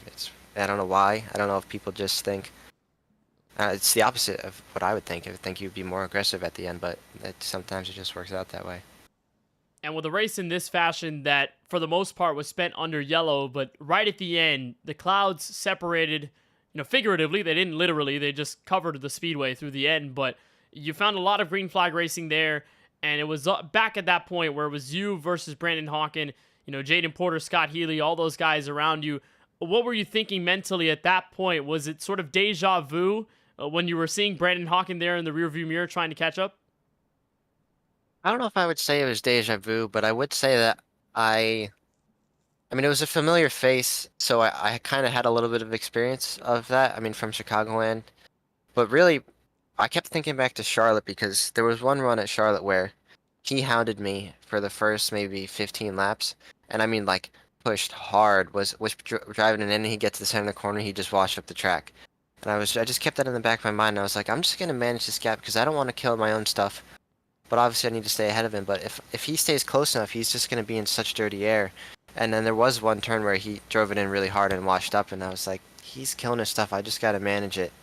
And then, yeah, he ended up falling back down to 5th. So I wouldn't say it was deja vu, but I would say I was a lot more experienced on how to handle it this time around than at Chicagoland or Charlotte. One more before we let you give your thanks to whoever made this run possible tonight from Nashville. How much does it mean to you to continue the BBR success here at this track? Because over the last several years, this team particularly has dominated at this speedway, and in only your first start here in 4-wide competition, you get the W. So what does that mean for you? Yeah, it's awesome. I love racing with my team, and I had the team paint scheme on tonight, and yeah, it's really cool. My Jaden finished 2nd as well, and Mikey drove from like 17th to 6th on that final run, which is crazy at this track with how hard it is to pass. So yeah, I mean, I'm proud to be on this team, and I love racing with my teammates, and happy we could get a win for them. Well, now you're the top dog in the playoff standings. 4 wins. You're in your own league right now in terms of W's this season, so I know it must feel good. Before we let you go and continue your celebrations in Paul's Setup Shop victory lane, anybody in particular you want to give a shout out to or thank for tonight? Yeah, shout out my team, KBueno Racing, and you guys in the booth, and Jaden, and Mikey Neal, and Steven Sempian, Francisco, Kenneth. Rivers Jones helped me with patriotifying this car, which it looks awesome. So big shout out to him for helping me with that. And shout out to Kazbin Ayanasu. I don't know how to say his last name. Splash and Go Designs. He made the original scheme. I think that's it. Well, Steven, on behalf of all of us at the KBueno Racing Network, congratulations on your 4th career 4-wide win and 4th this season. Looking forward to see you in the rest of the field taking on the Tricky Triangle next week. But until then, congratulations. Thank you. Have a good one. That's Steven Maggio, 4th race win of 2025. And we step back to 2nd place where Keelan Belsha has the number 28. That's Jaden Porter. Yeah, Jaden Porter, another good run today, extending your points lead by 7 points over Lawson Peel. And as we close in on the end of the regular season, looking for another championship for yourself. Good run tonight from Nashville. Seemed like you and Maggio were working together a little bit there to kind of keep hawking at bay. How'd it go? Yeah, we were working together pretty good because track position, I mean, it meant everything in the world. And I kind of should have been more aggressive. I kind of gave up a little bit early when Hawken got 3 wide, and I should have honestly stayed in it and maybe had a chance to stay side by side with Steven, but I stayed back and tried to save tire. And I really shouldn't have done that. But it's a good day, good points day for us. I've had a rough few weeks, honestly. Finishing outside the top 10, so to get a top 10 or top 5 again is really good now. Yeah, right on the second step. You guys really did work together really well, and we saw that one time you really had a run for Steven, and it was kind of close for an opportunity to get around him, just couldn't quite get it done, kind of lagged back and saved your tires, like you said. Was there anything you feel like you could have done different outside of that to really catch the 51? It seemed like he got pretty fast as the green flag run continued. Yeah, I needed to be more aggressive, try to get clean air. I mean, it meant everything, because I got to him and I tried to ride and save tire, but I overheated my right front and all that dirty air. This track's just so aero dependent in this race car now, especially with like darker outside. So yeah, I just need to be more aggressive, try to get the lead. I was just trying to keep me and him 1-2, and I should have just been focused on trying to win the race instead. But congrats to him, he did everything right. And you are doing pretty well so far this season too. As you maintain the points gap, you'll stay right there in the 3rd seed for the playoffs as we come in on them with the 5 bonus points for currently leading the regular season points. Still a few races to go though. You got anybody you want to thank for putting together this good run for you to get second? Yeah, I'd like to thank everyone at KBueno Racing, all my teammates, Steven, Mikey, the other Steven, Duncan was here. Thank my brother and his friends for watching. Thanks Gary P for making this paint scheme. And prayers to everyone out in Eastern Kentucky. They had a lot of bad storms this week, so prayers to them, and that's about it. We appreciate you joining us tonight, Jaden. Congratulations on a good 2nd place run. We look forward to seeing you next week at the Tricky Triangle. All right, thank you, bud. That's Jaden Porter getting 2nd place here at Nashville. We'll touch in with 3rd place finisher Scott Healy. And, you know, I don't think this Chevrolet at all, and you yourself, are allergic to podium finishes this season, because you've got 4 now in your several starts in this 4-wide season. Another one here from Nashville after a strong car and a long green flag run. What did it feel like all night long? It was frustrating. You know, how I feel is all these guys race against each other every single week, and the cautions are just ridiculous. I mean, I'm not one to complain, but it's just like, come on, man. It's like 14, 15 cautions a race, and in some races it's no caution. I don't know how I feel. I don't know if I should be happy or mad, but I knew I had a car. I knew I could win tonight. The aero was horrible. I mean, you get close to somebody's bumper, you can't pass anybody. I don't know, man. I don't know how I feel. I really don't. Yeah, in this race, I mean, had a lot of those cautions created by drivers that were trying to move their way up through the field, but either made contact or just made mistakes by themselves. And for you, a driver who was on the alternate strategy for most of tonight, why the alternate strategy, and what was that like on the older tires in front of the field and then on the fresh tires working your way up through as everyone and the cycle came around? I didn't expect everyone to pit when I stayed out, because I was like, we only have 4 tires, and I'm like, well, if I stay out, maybe half the field will stay out, and everyone pitted, and I'm like, well, I guess I'll see how this goes. I got no option now. I got to do what I could do, and being up front with old tires, I mean, it felt good for a couple laps, and the guys who had fresh tires, they had the advantage, and at one point they got near me. I'm like, well, I gotta, stay with them. Thankfully, a caution came out later, and I stayed out a little bit longer. I think I can't really remember. And I was like, all right, well, maybe if I stay out a little longer, get fresh tires, maybe I can go back and, get up front and maybe stay up front. And then cautions have just kept coming out, and it was a hit or miss. I mean, I'm just glad to be, back up in P3. I could just do I just did what I could do, you know what I mean, at that point. Um it's just the alternate strategy was a hit or miss tonight. Well, Scott, nonetheless, it's another third place finish, this time from Nashville Superspeedway. Plenty of races to go until the end of the regular campaign, and that'll be a lot of fun as well. Before we let you go from Lebanon, Tennessee, anybody in particular you want to give a shout out to or thank? I like to thank you guys for bringing on the broadcast every week. Everyone who's watching, friends, family, my girlfriend. I like to thank you because I miss you, and we don't really get to talk. Francisco too. I don't really get to talk to you guys that much. Just a great shout out to you guys. Team Conti, all my teammates. Just everybody really. Well, Scott, it's always nice to hear those kind words. I think we missed you a lot too. So hopefully we get to talk to you more throughout the rest of this regular season moving into the playoffs. But congratulations on the third place finish here from Nashville. Hopefully this is the first of many more in this series for this season. And best of luck as you and the field head to Pocono next week. I appreciate it, man. Have a good night, all right? Much love. Scott Healy ends up third place here from Nashville Superspeedway. Really quick car over the long run, and he'll try to take that momentum, move it over to Pocono, and try to get his second win of 2025. All right, guys, well, we just wrapped up this long race. We didn't end up extending it to overtime. Ended up in a long green flag run.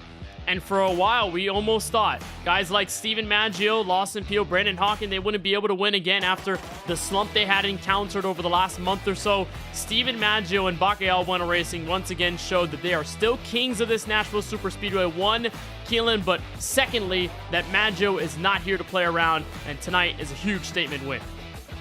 I think it is. It is a huge statement win. This really cements himself as probably not, I don't know, it could be the championship favorite, but he's definitely one of them. And you got to think the Maggio, the Hawken, the Peel little triplet they got going on right there, those guys are going to be tough to beat. But Jaden Porter is the guy who impressed me too back there in second. He just continues knocking off these consistent runs, and all it takes is one really good run at Homestead if you can get yourself in the Championship 5. All I know is that Championship 5 race day, it's going to be stacked, Kenneth. It is, and we don't know the full story of things, Charlie, but from what you saw at Nashville, what does it look like with Maggio's win this evening? I think it was a really technical win in my eyes with that two-tire strategy and also getting out in front until those tires equalize and defending that position with that dirty air. So I think this also shows not only the speed of Steven Maggio, but also the smarts in that head as well, especially with him and Jaden Porter maneuvering their way to this victory after not a dominating performance, but certainly one where they showed up in the end. So like you said, Kenneth, this is a statement victory, full front for that number 51. And this is where we head on to next. Nashville Superspeedway crossed over. We head to the Long Pond in Pennsylvania. Pocono Raceway will greet us next Wednesday on February 26th. You won't want to miss it. Our pre-race coverage starts at 8:45 p.m. Eastern. Our green flag waves at 9:10 p.m. Eastern, so you will not want to miss it. We've got plenty of diversity for the rest of this regular season schedule before we head on to COTA, our second road course race, and then we move on to Dover, Texas, and then our regular season finale deciding who makes the playoffs at Daytona. You also won't want to miss the Big Bracket Challenge. That's the battle between all of these drivers trying to make the playoffs this season if they are not able to win. So starting next week, we ended the wild card round tonight. We will start our first proper round of Big Bracket Challenge action. Again, that's all for a playoff spot. That kicks off next week as well at the virtual Pocono Raceway. So not only do we have storylines for the championship, we've got storylines for the Big Bracket Challenge to follow as well. Well, from Nashville Superspeedway, that will do it for us at the KBueno Racing Network. It was a wonderful outing, and once again, Steven Maggio claims the top spot with his 4th win of the 2025 4Wide Racing TJ's Team Series season. For Tyler Murray and all of the league admins that make this series go at 4Wide, and for all of us at the KBueno Racing Network, and that includes the colleagues in the booth for tonight's show. For Francisco Bacchiao, Charlie Beyer, and Keelan Belsha, I'm Kenneth Bueno, waving so long from the Music City. The music stops here where Nashville Superspeedway is, and Maggio takes the crown. We'll see you in Long Pond, Pennsylvania, 1 week from tonight.